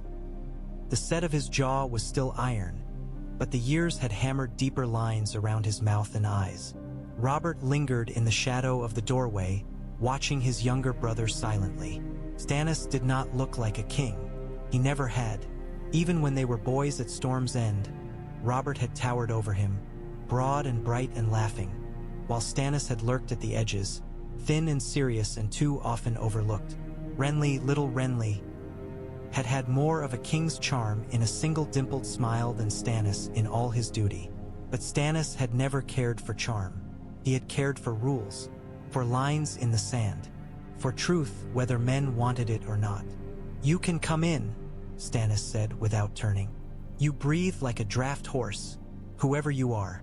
Robert huffed, something almost like a laugh catching in his chest. "And you still speak like you've swallowed a knife, little brother."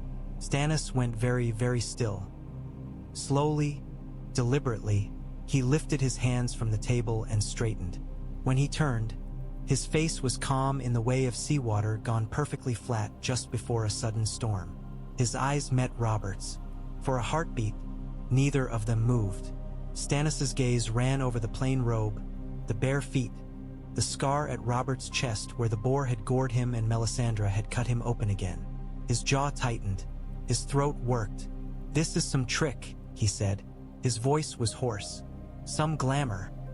Some show the Red Woman has conjured to torment me." "Wish I had that kind of imagination," Robert said dryly. "Might have made being king less dull. It's me, Stannis." "You're dead," Stannis said. "I saw your bier. Sat in your damned council while your Lannister wife wept crocodile tears over your bones. And yet," Robert said, spreading his hands a little, "here I stand. Less bones than before, more aches, but breathing all the same. Stranger things have happened." "Name one," Stannis snapped. "Renly declaring himself king," Robert said. "You with a woman like her." He jerked his head toward the absent Melisandre.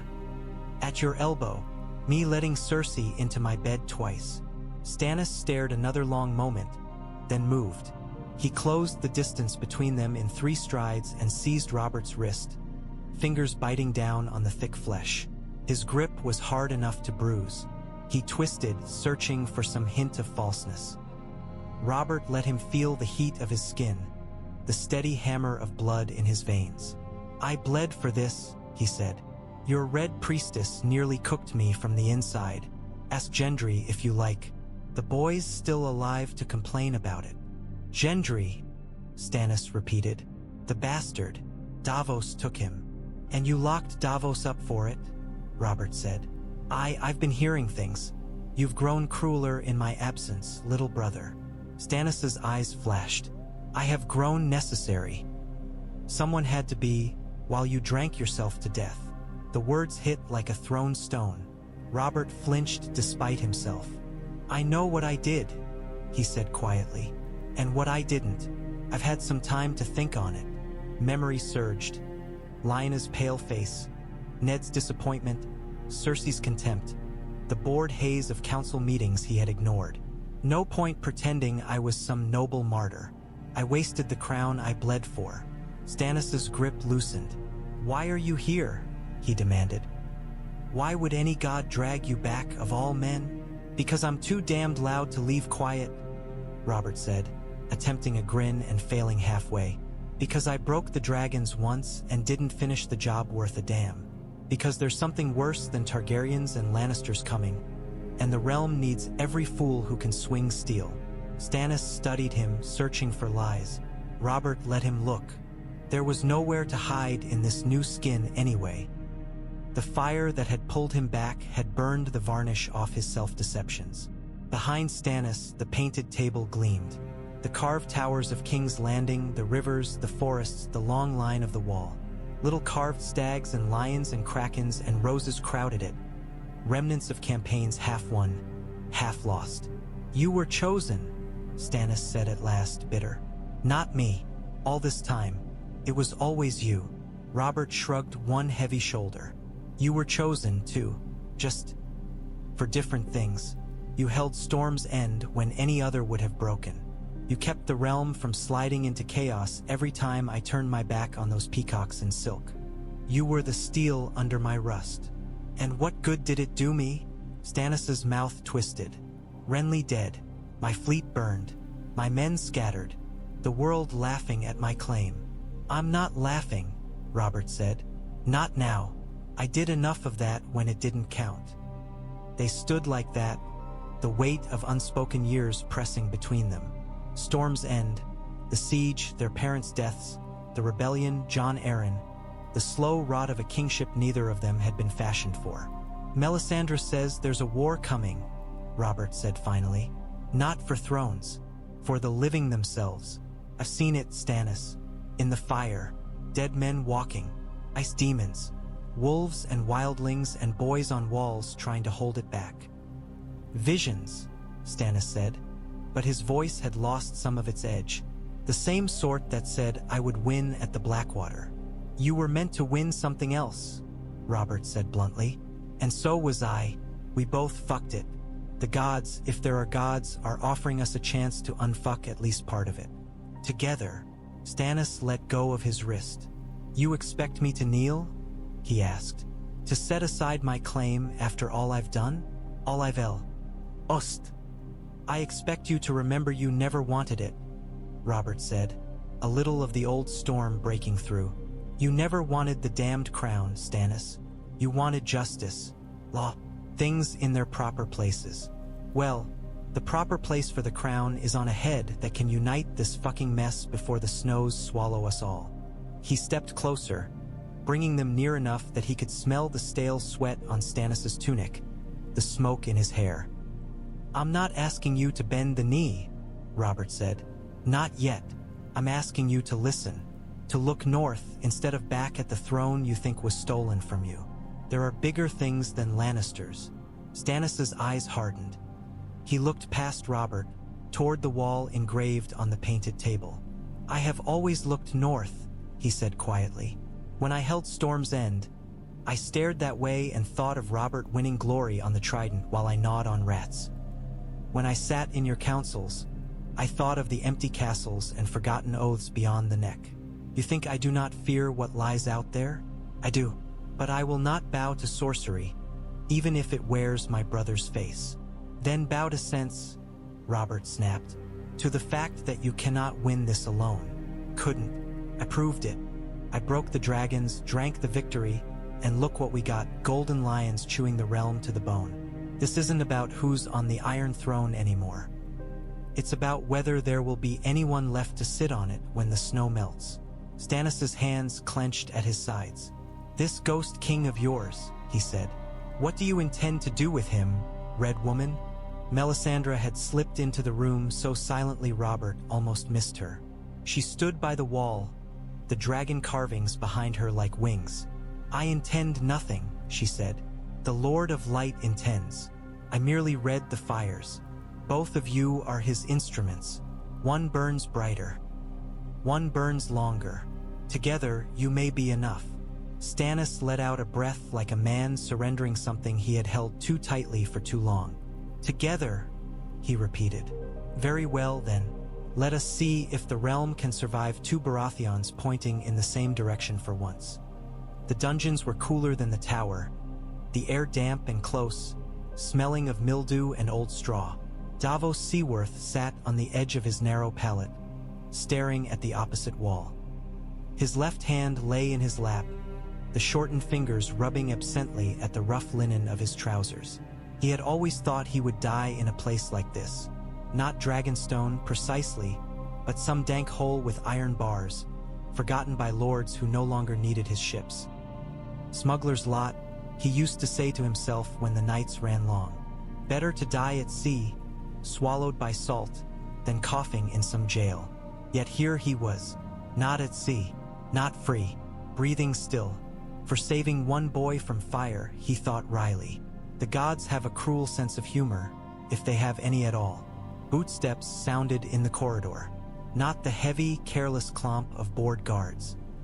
These were surer, heavier, each step placed with the unconscious confidence of a man who had spent years in armor. Davos looked up. The lantern's glow reached the bars before the man holding it did, throwing long striations of light and shadow over the cell. When the face behind it came into view, Davos's heart lurched hard enough to hurt. He knew that face. Every man in the realm over a certain age did. It had stared down at him from coins, from banners, from tapestries. It had laughed from high tables and glowered from thrones. Only this version was thinner, the cheeks less bloated, the eyes sharper. But the beard, the set of the brow, the sheer bulk of him, 7 bloody hells, Davos whispered, forgetting for an instant that he was a man who had long ago stopped swearing by the 7. I'm dead, that's it. I've died down here and now the old kings come to drag me off. I've been dragged enough for both of us, Robert said. His mouth twitched. You're alive, Onion Knight. For my sins. Davos stared. Your grace, he managed. The lantern light carved deep lines into Robert's face. There was something behind his eyes Davos had never seen in the king's drunken glances from the Iron Throne.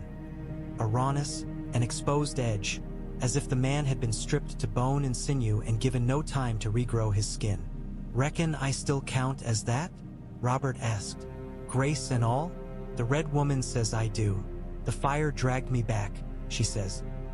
Says I've work to do yet. Davos's mouth worked soundlessly.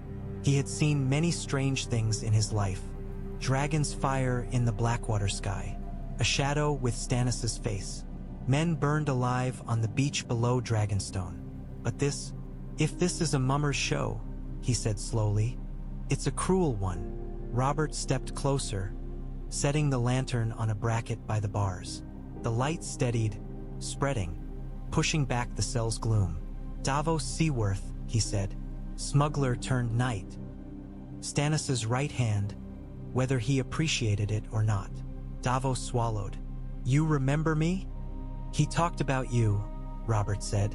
Not by name, usually. That smuggler's son or the Onion Knight more often than not. But there was a tone. Same way he talked about Ned when he was in his better moods. I've learned to listen to tones these past years. Even dead men get an education, it seems. Davos's throat tightened at the mention of Eddard Stark. If you truly are Robert Baratheon, he said, then you know you left the realm to wolves and worse. Not the good sort. I know, Robert said quietly. I saw some of it from the other side, or wherever I was. Cersei's boy on the throne. Another boy after that. My bastards in the gutters with their throats cut. Davos flinched. You know about that? Bits and pieces, Robert admitted. Enough to know I sired more children than I raised. Enough to know somebody thought it worth the trouble to put knives in them. Seems my sins multiplied while I was rotting. Gendry lives, Davos said quickly. For now. Took him away. To keep him from the fire. That's why I'm here. He flexed his shortened fingers. Your brother didn't see it as an act of mercy. Robert's jaw clenched. Gendry, he repeated. I've seen him. The Red Woman used him to pull me back. His blood. Guilt stirred in his gut like an old injury. I owe him more than I can say. You owe a lot of folk more than you can say, Your Grace, Davos said bluntly. It was the only way he knew how to speak to kings. Diplomacy had never been his gift. Robert let out a short, humorless laugh. You sound like Ned, he said. He used to tell me the same. I listened about as well as you'd expect. And now? Davos asked. And now I'm listening, Robert said. More than that, I need you. Stannis needs you, though he'd sooner bite off his tongue than say it. This war that's coming, he'll want to stand alone. He'll think it's his duty. You and I both know how that ends. Davos sat forward, heart thudding. War? You mean more than lions and roses clawing at each other? Far more, Robert said. Cold things, north of the wall. The sort of tales you hear in taverns when the fire's low and the wind's howling. Only they're real. I've seen them. I mean to go north onion night. To stand with the Starks and whoever else has the sense to see the truth before it bites their arses off. The Starks, Davos said softly. He pictured Sansa Stark's pale, frightened face in King's Landing. A different girl now if she still lived. You think they'll take you? After all that's passed. No, Robert said. That's why I need men like you. Men who know how to speak to folk without threatening to smash their skulls in if they disagree. He grimaced. I was good at inspiring men on the field, less so in halls. This time I mean to try harder. Davos watched him through the bars. If what you say is true, he said slowly, if you truly are who you claim, and there truly are dead things marching in the snow, then I'll follow you. King or ghost or some cursed thing in between. Someone needs to do what's right. Robert's chest eased a fraction. Good, he said, because, yeah, I'm having trouble telling where the line is these days. You can help me find it. Davos's lips twitched. I'll do my best, Your Grace. I always do. Gendry had refused the Maester's draft more than once. He did not trust strange hands, strange spoons, strange liquids. He trusted the feel of a hammer in his palm, the hiss of quenching steel, the heat of a forge. None of those things were present in the little chamber Melisandre had given him. Only furs and goblets, and the ever-present smell of smoke that clung to her. The dark ring on his chest itched. Sometimes it burned, a deep, slow burn that made him grit his teeth and dig his nails into his palms to distract himself. Other times it felt cold, like someone had pressed a coin of ice to his skin and forgotten to remove it. He was picking at the edge of it, glaring when the door opened. If you scratch it off, boy, the Red Woman'll only paint it back, a rough voice said. Best to leave her decorations when they're not actively killing you. Gendry jerked his head up, scowl ready on his lips. The words died there.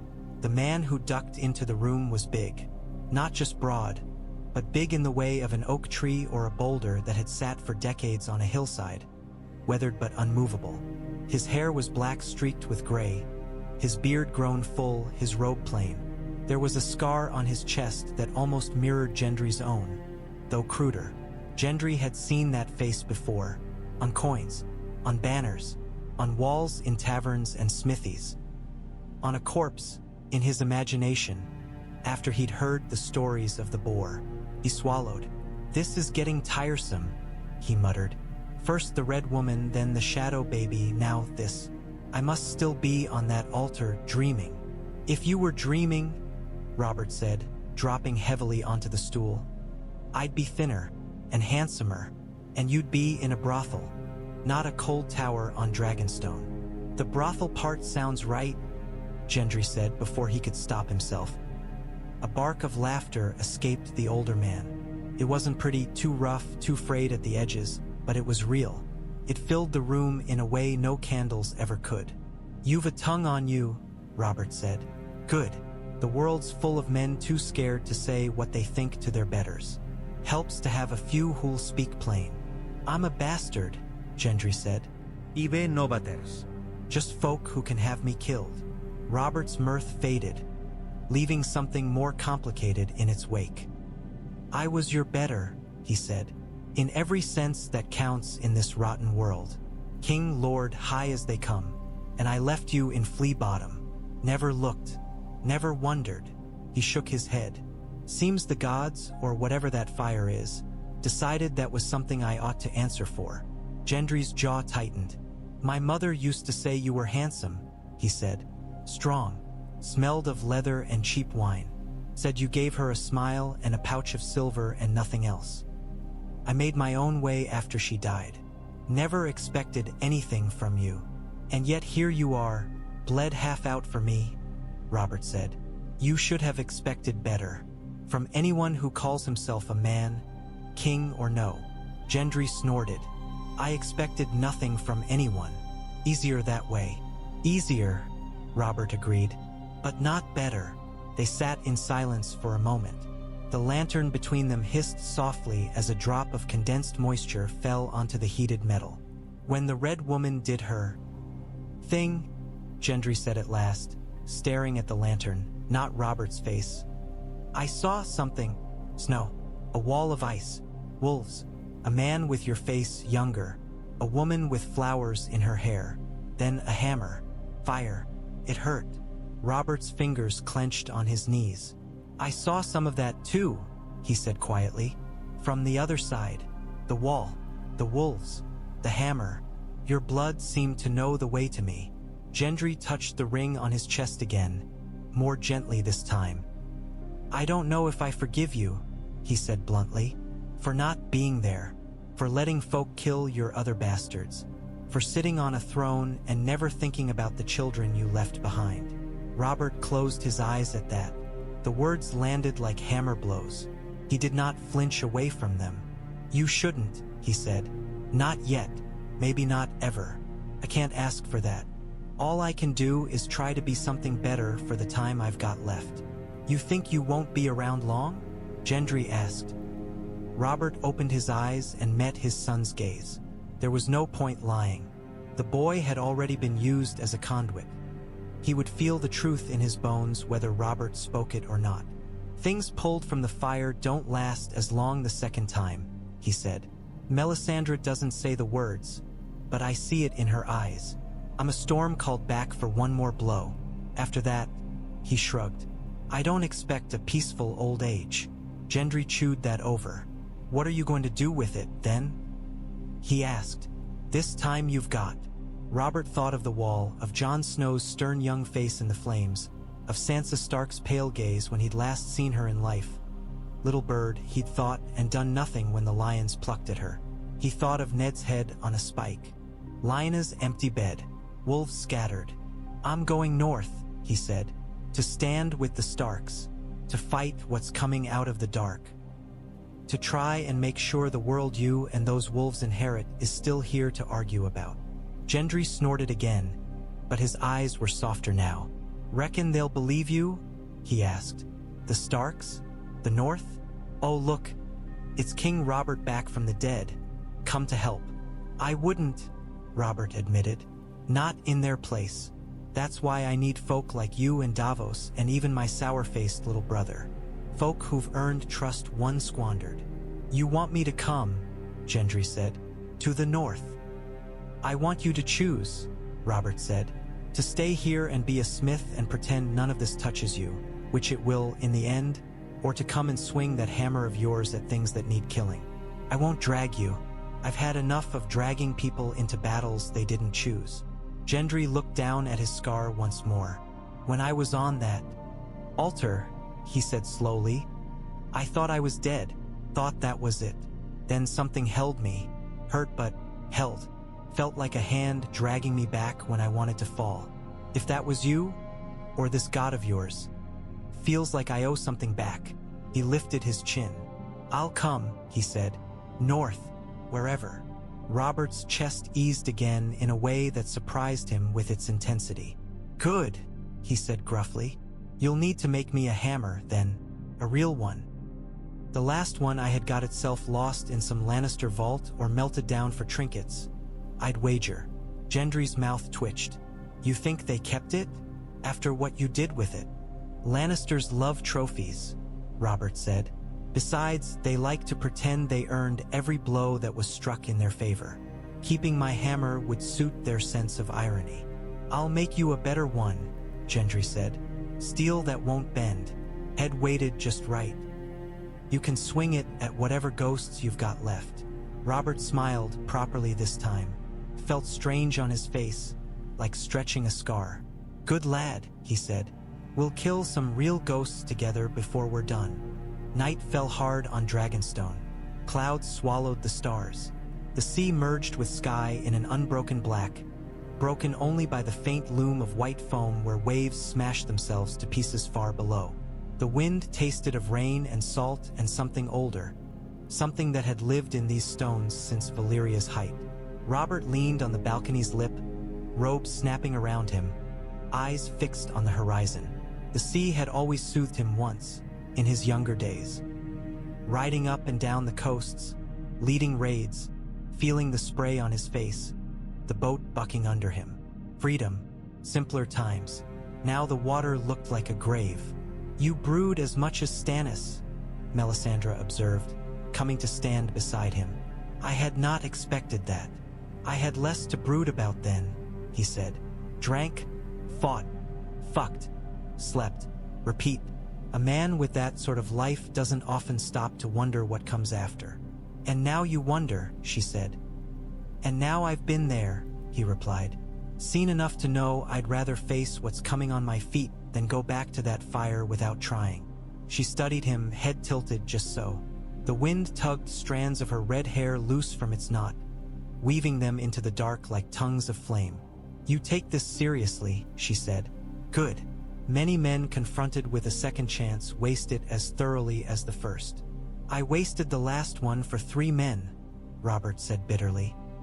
Myself, Ned, and every child I could have had and never raised. I've no taste for wasting another. The North will not welcome you, Melisandre cautioned.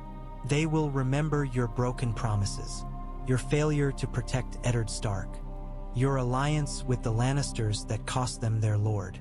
They will not see a savior. They will see a ghost of their enemy's past. I know, Robert said. I wouldn't trust me either. Then how do you intend to win them? She asked. He grunted. One thing at a time. First I win myself, then Stannis, then the men here.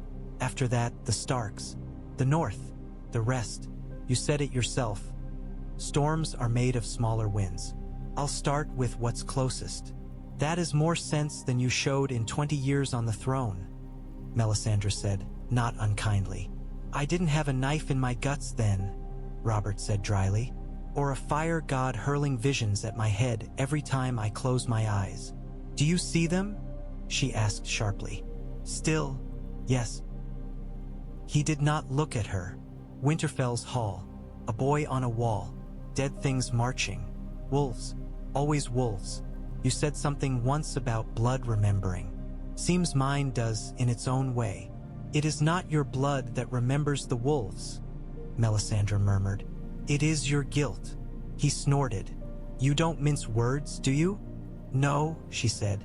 Lies are for others, not between us. Not if we mean to stand against what comes. He glanced at her, truly looked at her. You sound almost afraid, he said. For a moment, just a moment, the mask slipped.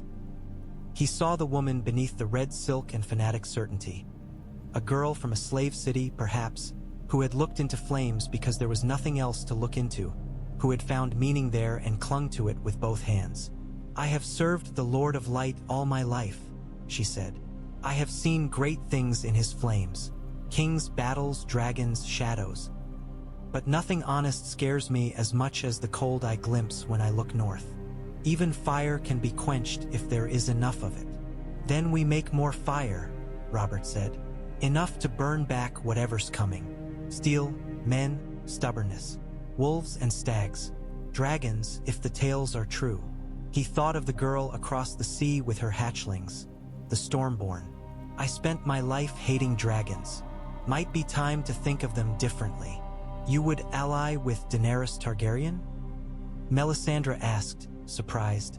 "I would ally with a bloody kraken if it meant my people lived," Robert said. "I won the last war. This one, I don't care who gets the credit, or the songs. I just want the realm not to freeze solid." She nodded, slowly. "Good," she said. "You begin to sound like the man I saw in the flames. Not the drunken king on the throne. The one in the snow with wolves at his back." He gripped the stone, fingers digging in. "I never deserved Ned's friendship," he said roughly. "I called him brother and then let him die for my inaction. His children, whatever else happens, I mean to stand for them. To make sure the North knows they're not alone." "You cannot undo the past," Melisandre said. "Even my God cannot burn away what has already happened. But you can shape what comes." "Then let's shape it," Robert said, "before my second life runs out." They gathered at the war room hearth when the castle slept. The guards at the doors had been handpicked. Men loyal to Stannis for long years, sworn by more than coin. They had seen Robert's face and managed not to scream. That was a start. Rumors already slithered through the corridors, of course. Dragonstone's garrison was not made of stone. Men talked. The Ghost King, some whispered. The Old King's Shade. Melisandre let the stories spread. Fear and awe were tools. She had learned to use them as deftly as any blade. Tonight, though, there were no crowds. Only three. Stannis stood stiffly, arms folded, as if bracing himself against the very idea of what they were about to do. Robert loomed on the opposite side of the hearth, hands planted on his hips, wary and oddly eager. Melisandre knelt between them, palms extended toward the flames. "Look," she said. The fire responded, rising in a twisting column, gold deepening to a molten red. The room's shadows fled to the corners, then crept back nervously as the flames shifted shape. First came ice. The wall filled the hearth, impossibly vast, its face a cliff of frozen blue-white. It rose higher than the war room ceiling so that the illusion seemed to cut off in midair, the rest implied. Torches flickered along its top. Ants, no men, moved there, tiny against that immensity. A boy stood at the edge. Jon Snow's cloak snapped in an unseen wind. His dark curls whipped around his face. He stared north, jaw tight. At his side, a red-haired girl in wildling furs smiled grimly, a hand on a bough. Further back, a huge man with ginger beard and leathers laughed at some unheard jest. "Bastard," Stannis muttered. "Ned Stark's get." "Looks like him," Robert said hoarsely. "Around the eyes." "He is more than a bastard," Melisandre said. "Or will be. He is a hinge. Many things turn on him." The fire shifted. Snow swirled up, obscuring the wall, filling their vision with white. Creatures moved in it, men-shaped, but wrong, their motions stiff, their flesh pale, their eyes glowing faintly blue. "Dead men," Stannis said. There was no disbelief in his tone, only grim acceptance, as if something he had long suspected had finally been confirmed. "And worse," Melisandre said. The snow thinned at the hearth's heart, revealing taller shapes. White walkers glided across the ice, their armor a cruel parody of human gear, formed of something that was neither metal nor bone. At their head rode a figure with horns of ice, eyes twin shards of winter's cruelest cold. Robert's hand went instinctively to his hip, fingers closing around air where a sword should have been. He leaned forward, teeth bared. If this is the enemy, he said, I know my place, in front of it. You will not stand alone, Melisandre said. The North will fight. The wildlings will fight. The Night's Watch will fight. But they are few and the 7 kingdoms are many. The South looks inward while the North stares into the dark. The South is a nest of vipers, Stannis said. Lannisters clawing for crowns, Tyrells sniffing after roses, Greyjoys raiding like always. None of them will march north without force. Then we give them force, Robert said. Baratheon steel, Stormland's levies. Whoever still remembers what it's like to follow a man into battle instead of scheming for seats in council chambers. Stannis' mouth tightened. They will not follow me. Not after Blackwater. They'll follow me, Robert said. Or they'll answer to my hammer. You think you can simply appear in the Stormlands, Stannis said. Alive after years dead, and men will flock to your banner? Yes, Robert said with disarming honesty. Because I did it before, and because men are fools. They like simple stories. King not dead after all, back to save us from monsters. Give them that and they'll march. The trick is making sure they march where we need them. Melisandre watched them both. The shadows of the flames painting antlers and horns and something like a crown around their heads. The North, she said, is the first priority. Without it, there is nothing between the dead and the rest of the realm. The Starks must be strong, united. Their banner must stand for more than vengeance. Robert's throat worked. They have children, he said. Sansa, Arya, Bran, Rickon. Ned never spoke much of them when he came south. But I saw enough. They're out there somewhere. Hurt, hunted. I owe them more than words. You owe them action, Stannis said. We all do. The question is how. The fire shifted again, showing a brief flash of Winterfell's burned walls, of a flayed man's banner hanging where a direwolf had once flown. Then it dissolved into embers. Melisandre sat back. I have shown you what I can, she said. The rest is for you to plan with swords and ships and oaths. I can tell you the North must be whole, that the Ghost King must be seen standing beside the wolves when the dead come. Men must believe in something bigger than their petty feuds. That is all. All, Robert snorted. You don't ask much. I ask what is necessary, she said. Stannis looked from the ashes to his brother. The North will not trust me, he said. They never have. They remember Storm's End and what I did and did not do when Robert went south. But you, they remember you differently, at least the older ones. They remember me leading them against the dragons, Robert said. They remember me calling Ned brother. They don't remember the fat fool on the throne letting his counselors do his thinking. Then give them the first man, Stannis said, not the second. Davos had not expected to be invited back to the painted table so soon. When the guards hauled him up from the dungeons, he had braced himself for execution, or at least some humiliating public trial. Instead, they marched him to the war room, opened the doors, and left him blinking in the candlelit cavern of it. Robert and Stannis stood on opposite sides of the table, the carved map between them like a battlefield. Melisandre lingered near the wall, unusually silent. The air smelled of wax and damp wool and something else. Anticipation sharp as steel. Ser Davos, Stannis said, we require your counsel. Davos blinked. My counsel, your grace? Don't look so surprised, Robert said. Lack of counsel is how I ended up taking advice from Varys and Littlefinger. You see where that got us. Davos approached the table slowly. The last time he'd stood here, he had argued against burning a boy. He had lost. Now the boy lived, and a dead king stood glowering at the rivers. What is it you wish to know? He asked carefully. The North, Stannis said. What it will bear, what it won't. Davos's gaze slid over the carved lands, Dreadfort, Last Hearth, Carhold, the long spine of the wall.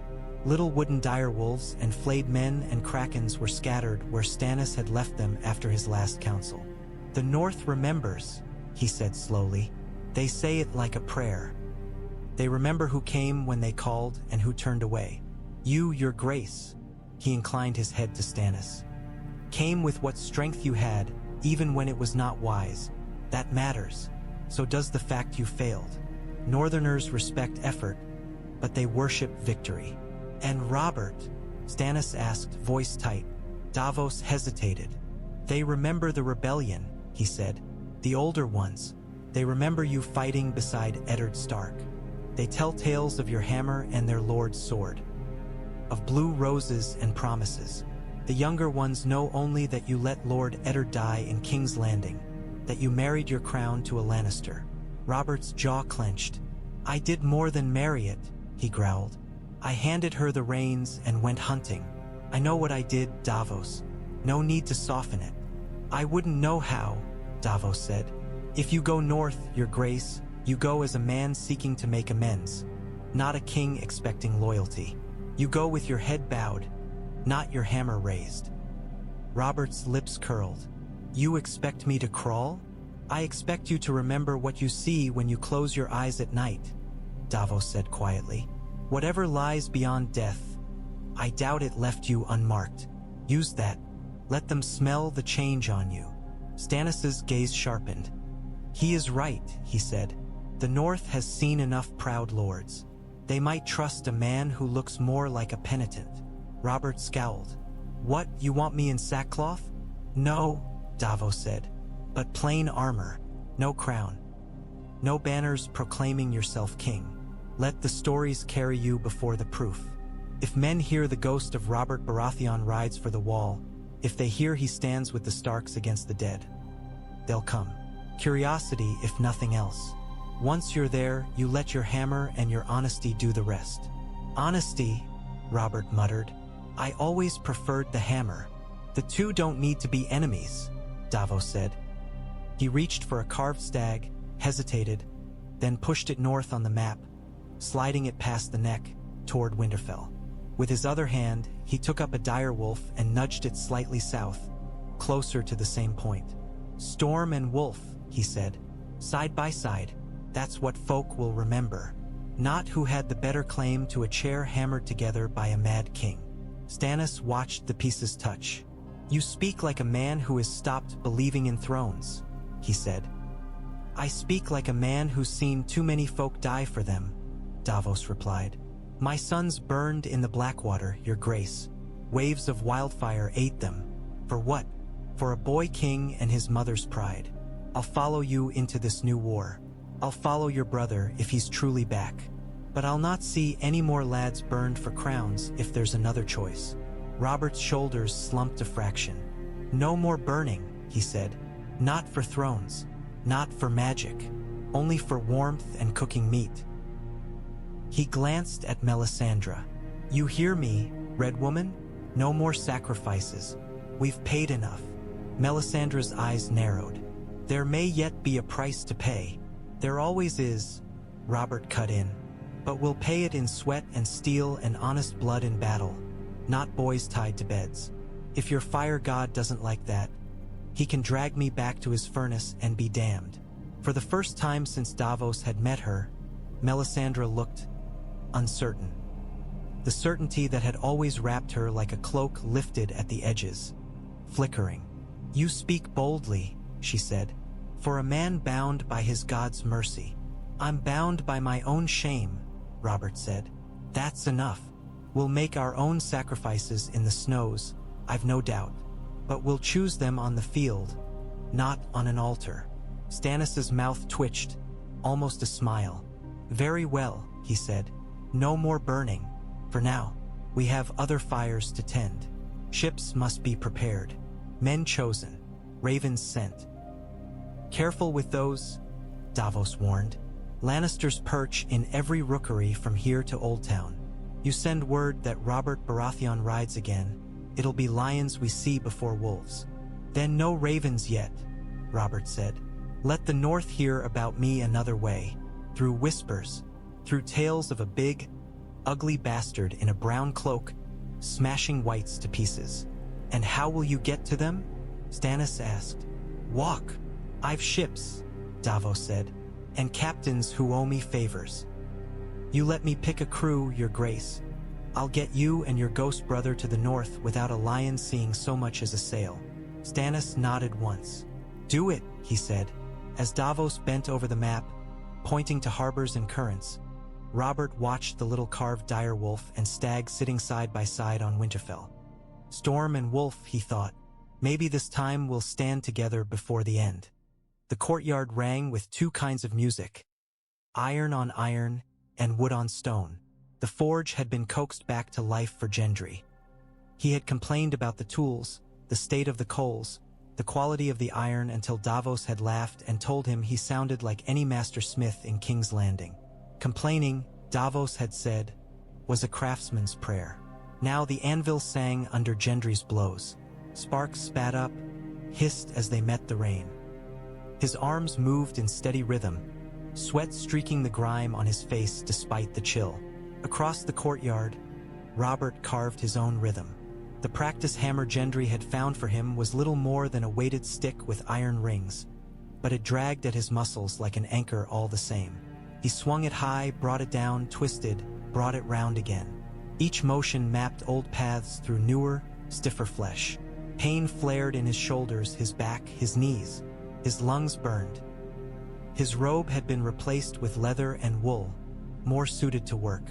It clung damply to him now, the rain beating on his beard. Again, he muttered. Again, you old fool. You don't get to be tired. Not yet. He saw the trident in his mind's eye. Dragons on one side, wolves and stags on the other. Rhaegar's rubies bursting like bloody hail. He saw Ned's face when he told him about Lyanna's death. He saw the wall and the dead marching and Jon Snow standing small against them. He swung harder. His foot slipped on the whetstone. For a heartbeat, he was weightless, balance gone, the hammer dragging him down. His knee jarringly met the ground, pain flaring white. He cursed, a string of words that would have scandalized the September, and caught himself with his free hand. Least you still fall like a king, a voice called over the rain. Gendry stood by the forge, hammer resting on his shoulder, smirk on his face. The glow from the coals painted him orange, turning the ring on his chest to a dark brand. Always straight down, no grace about it, he added. Robert grunted, forcing himself back to his feet. Grace is for dancers, he said. I'm not interested in pretty. I want hard, fast, and ugly, as long as it kills what I'm aiming at. You're halfway there, Gendry said. Ugly you've got in spades. Robert barked a laugh, breath gusting in the cool air. Mind your tongue, he said. I'm still your father, by whatever accident. Didn't stop you falling on your arse, Gendry pointed out. Robert rolled his shoulders, testing the ache. This what it's going to be like? He asked.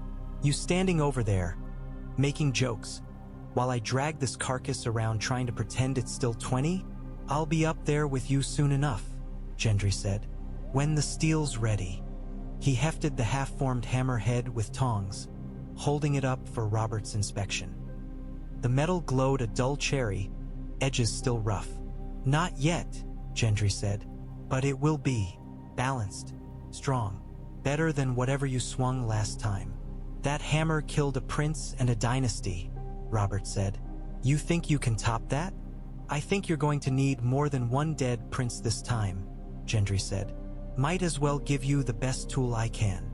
He laid the hammer head back on the anvil and set to work again, blows ringing out, metal singing.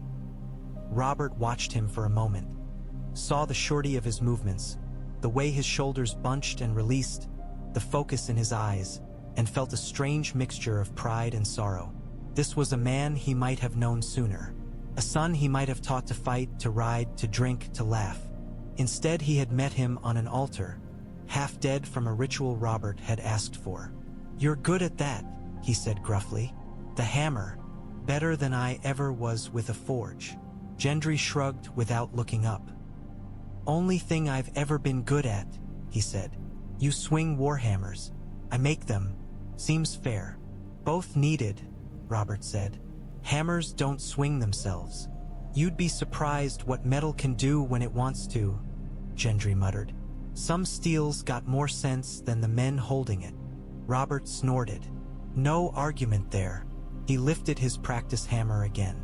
Watch my form, he said. You see me slipping, shout. Last thing I need is to pull something vital before we even set sail. You've already pulled something vital, Gendry said. You've pulled yourself out of the ground. Anything after that is just maintenance. Listen to you, Robert said. Sound like a maester. Smiths are smarter, Gendry replied. Maester's right about how steel bends. We watch it. Robert rolled his eyes and set himself again. He moved slower now, careful with his footing, mindful of the slickness. Each swing carved a little groove in the air, each twist reminding his body of what it had once done without thought. He could feel the fire in him, the one Melisandre had stoked, burning brighter with exertion rather than fading. It warmed him from within, kept the chill rain from sinking too deep. Pain and heat, weight and will, he could work with those. Later, after the rain, they gathered in a smaller room off the harbor tower. The Grand War Room was for lords and councils and men who needed the show of power. This place was for sailors. Charts lined the walls, curling at the edges. A low table held compasses, ink pots, bits of twine knotted to show distances. It smelled of pitch and salt and old rope. Davos sat with a chart weighted flat before him, fingers tracing the coastline like an old lover. Robert sprawled on the opposite bench, one leg extended, one bent. His robe exchanged for a plain tunic. His hair was still damp from a rough toweling. He looked as tired as Davos felt, but there was a light behind his eyes that had nothing to do with candles. If we sail straight for White Harbor, Davos said, tapping the map, we'll pass closer to King's Landing than I'd like. Too big a risk someone sees us. If we hug the coast west, we can make Gulltown, then up and round the fingers. Won't the Vale Lords ask questions? Robert interrupted. They never liked me much. Jon Arryn was the only reason they tolerated my fat arse. True, Davos said, but questions are better than arrows. And the Vale's watchful, not cruel. We sail as merchants, stay away from the big ports, slip in and out. From Gulltown we can find smaller coves, change ships if need be. Plenty of hidden inlets between there and the neck. I've used most of them. Robert grunted. You'd know. We get you to the north quietly, Davos said. That's the priority. Once you're there, let the world think what it likes, ghost or man. If you're seen standing beside a Stark against monsters, that's all the story they'll need. Stannis will stay here, Robert said. For now, guard the castles, build strength. Someone's got to keep the lions and roses from tearing each other apart too early. Stannis Baratheon was not made for subtlety, Davos said. But perhaps that's not what's needed in the south. A hard line. A reminder that there are still Baratheons who remember what oaths mean. Robert smiled crookedly. Look at us, you and me, planning wars like proper grown men. You always planned wars, Davos said. You just didn't plan what came after. That was the problem, Robert said. I thought the fighting was the hard part. It was the only part one was any good at. This time, he looked down at the map at the long, thin line of the wall. This time, I want to try being good at what comes after, too. Davos's gaze softened. You're not the only one with regrets, Your Grace, he said. I smuggled onions and wine and worse for half my life. Got rich off other men's weaknesses. Only changed when my sons started looking at me like I was something to admire. He flexed his shortened fingers. Jon Arryn took these to remind me who I'd been. It helped. Who's going to take something from me? Robert asked, a hint of dark humor in his tone. Fire's already taken what it wanted. Then maybe you take something from yourself, Davos suggested. Not wine, not whores, something you value. Give it up. To remind yourself, when you're tempted to slide back into old habits. Robert considered. Wine rose in his mind first, rich and red and comforting. Then hunting, with its roar of the crowd and thrill of the chase. Then the lazy ease of letting others think for him. "I'll give up pretending I don't care," he said at last. "It's what I did best. Laugh it all off. Shrug. Call for more ale. No more of that. When something's wrong, I say it. When I owe someone something, I pay it." Davos smiled, a small, tired thing. "That's a good start," he said. Robert traced the wall on the map with one blunt finger. "Hold, boy," he murmured, too low for Davos to catch. "Hold, Jon Snow. The old storm's coming. I won't let your father's ghost stand alone in that snow." The stories spread faster than orders. A cook's boy glimpsed a huge figure in the kitchens at dawn, taking bread and salted meat without a word, his face half hidden by a hood. A washerwoman swore she heard a dead man's laugh echoing down an empty corridor, one she'd not heard since she was a girl in King's Landing when Robert Baratheon came to visit Dragonstone.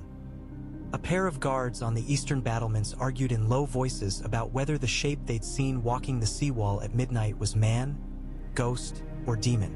One insisted he'd seen the glint of a crown in the lantern light. The other said it was only rain on a bald pate.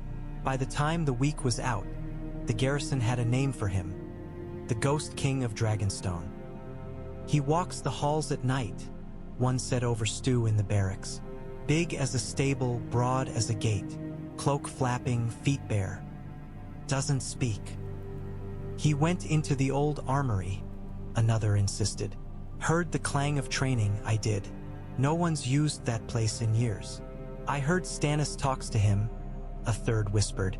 "In the war room, shouting one moment, quiet the next, like arguing with his own conscience." "Stannis doesn't have a conscience," someone snorted. "That's why he needs the Red Woman." "Maybe that's why the ghost is here," the first said. "To remind him." Robert heard none of it directly. He moved through the castle when he had to hood up robe plain. He took his meals privately or with Gendry and Davos and, rarely, Stannis.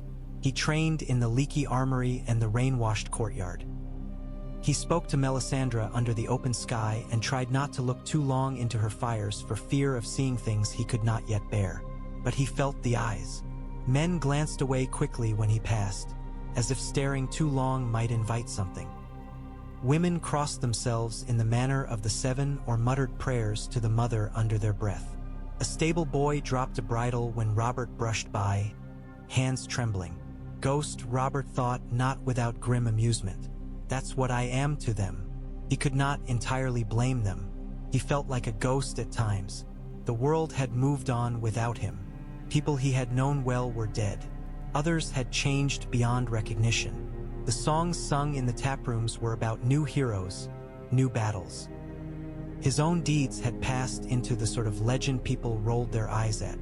Better a useful ghost than a useless king, he told himself.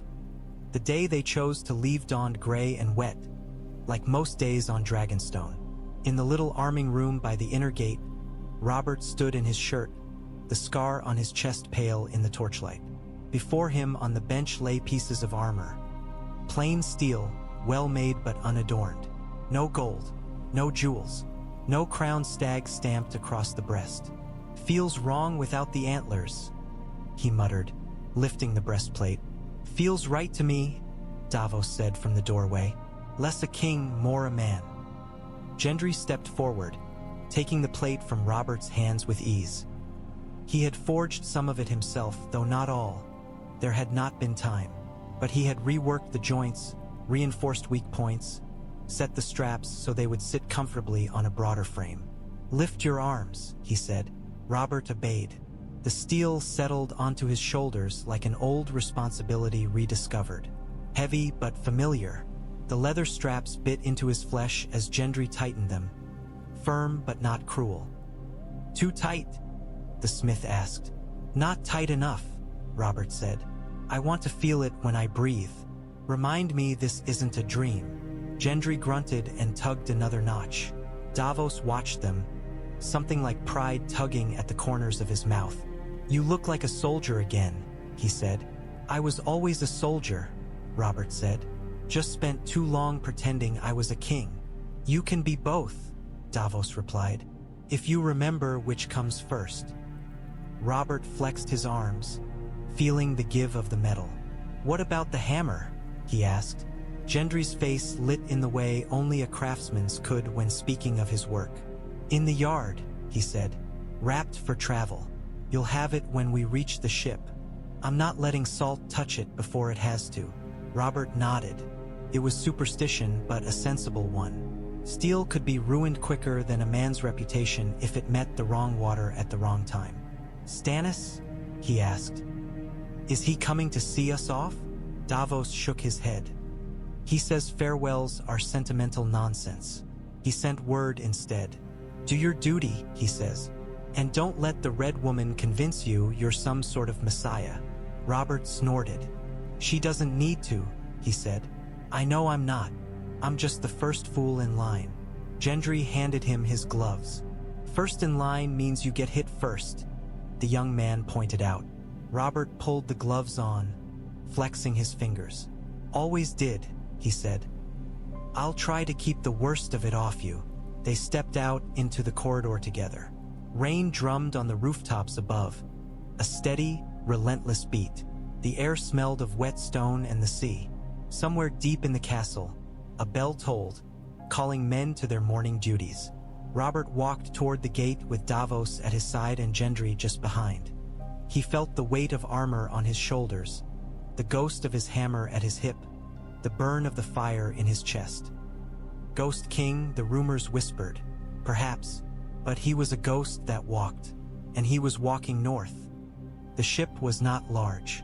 Davos had chosen her for speed and subtlety, not for show. Her hull was dark, her lines low. She rode the restless water with the ease of a creature born to it. Men moved quietly along her decks, coils of rope in hand, eyes on the horizon. Robert stood near the prow, one hand wrapped around the rail. The wind tugged at his hood, trying to strip it back. He let the rain hit his face, cold and clean. Let the salt sting his eyes. Let the spray soak into his beard. Behind him, Dragonstone shrank, its dragon towers stabbing at the sky like jagged teeth. The fortress had been many things to him in life, an annoyance he'd given Stannis, a symbol of a war won, a place he'd rarely visited. Now it was his forge, his cradle, his second womb. He felt no fondness for its black stone, but he felt gratitude. He had been remade there. Gendry stood further back, near the mast, hand resting on a long, wrapped bundle. The hammer. Davos moved among the crew, quiet words and quick smiles, making sure every man knew his place. Melisandre did not come. She had said her work for now lay in the south, in keeping Stannis' fire from guttering out. Robert's gaze fixed north. He could not see the wall from here, could not see Winterfell or the Dreadfort or the long wildlands beyond. But he could feel a pull, as sure as if someone had tied a rope around his ribs and given it a tug. In his mind's eye he saw Jon Snow again, standing on the wall, cloak snapping. He saw Sansa Stark in some Lannister court, eyes too old for her years. He saw Arya somewhere in the dark, blade in hand. He saw Bran in visions he did not understand, roots and ravens and something like a tree of eyes. He saw the Night King, the dead, the end. "Hold," he murmured again to them all. "Hold a little longer." The ship's sail bellied as the wind shifted. Waves slapped against the hull, white foam hissing. The coast fell away. The open sea spread ahead, gray and endless. Robert Baratheon, Ghost King of Dragonstone, straightened his back and squared his shoulders against the wind. Once, he had ridden south to break a dynasty and win a crown. Now he sailed north to earn the right to have ever worn it. The storm was coming. This time, he would be its master, not its excuse.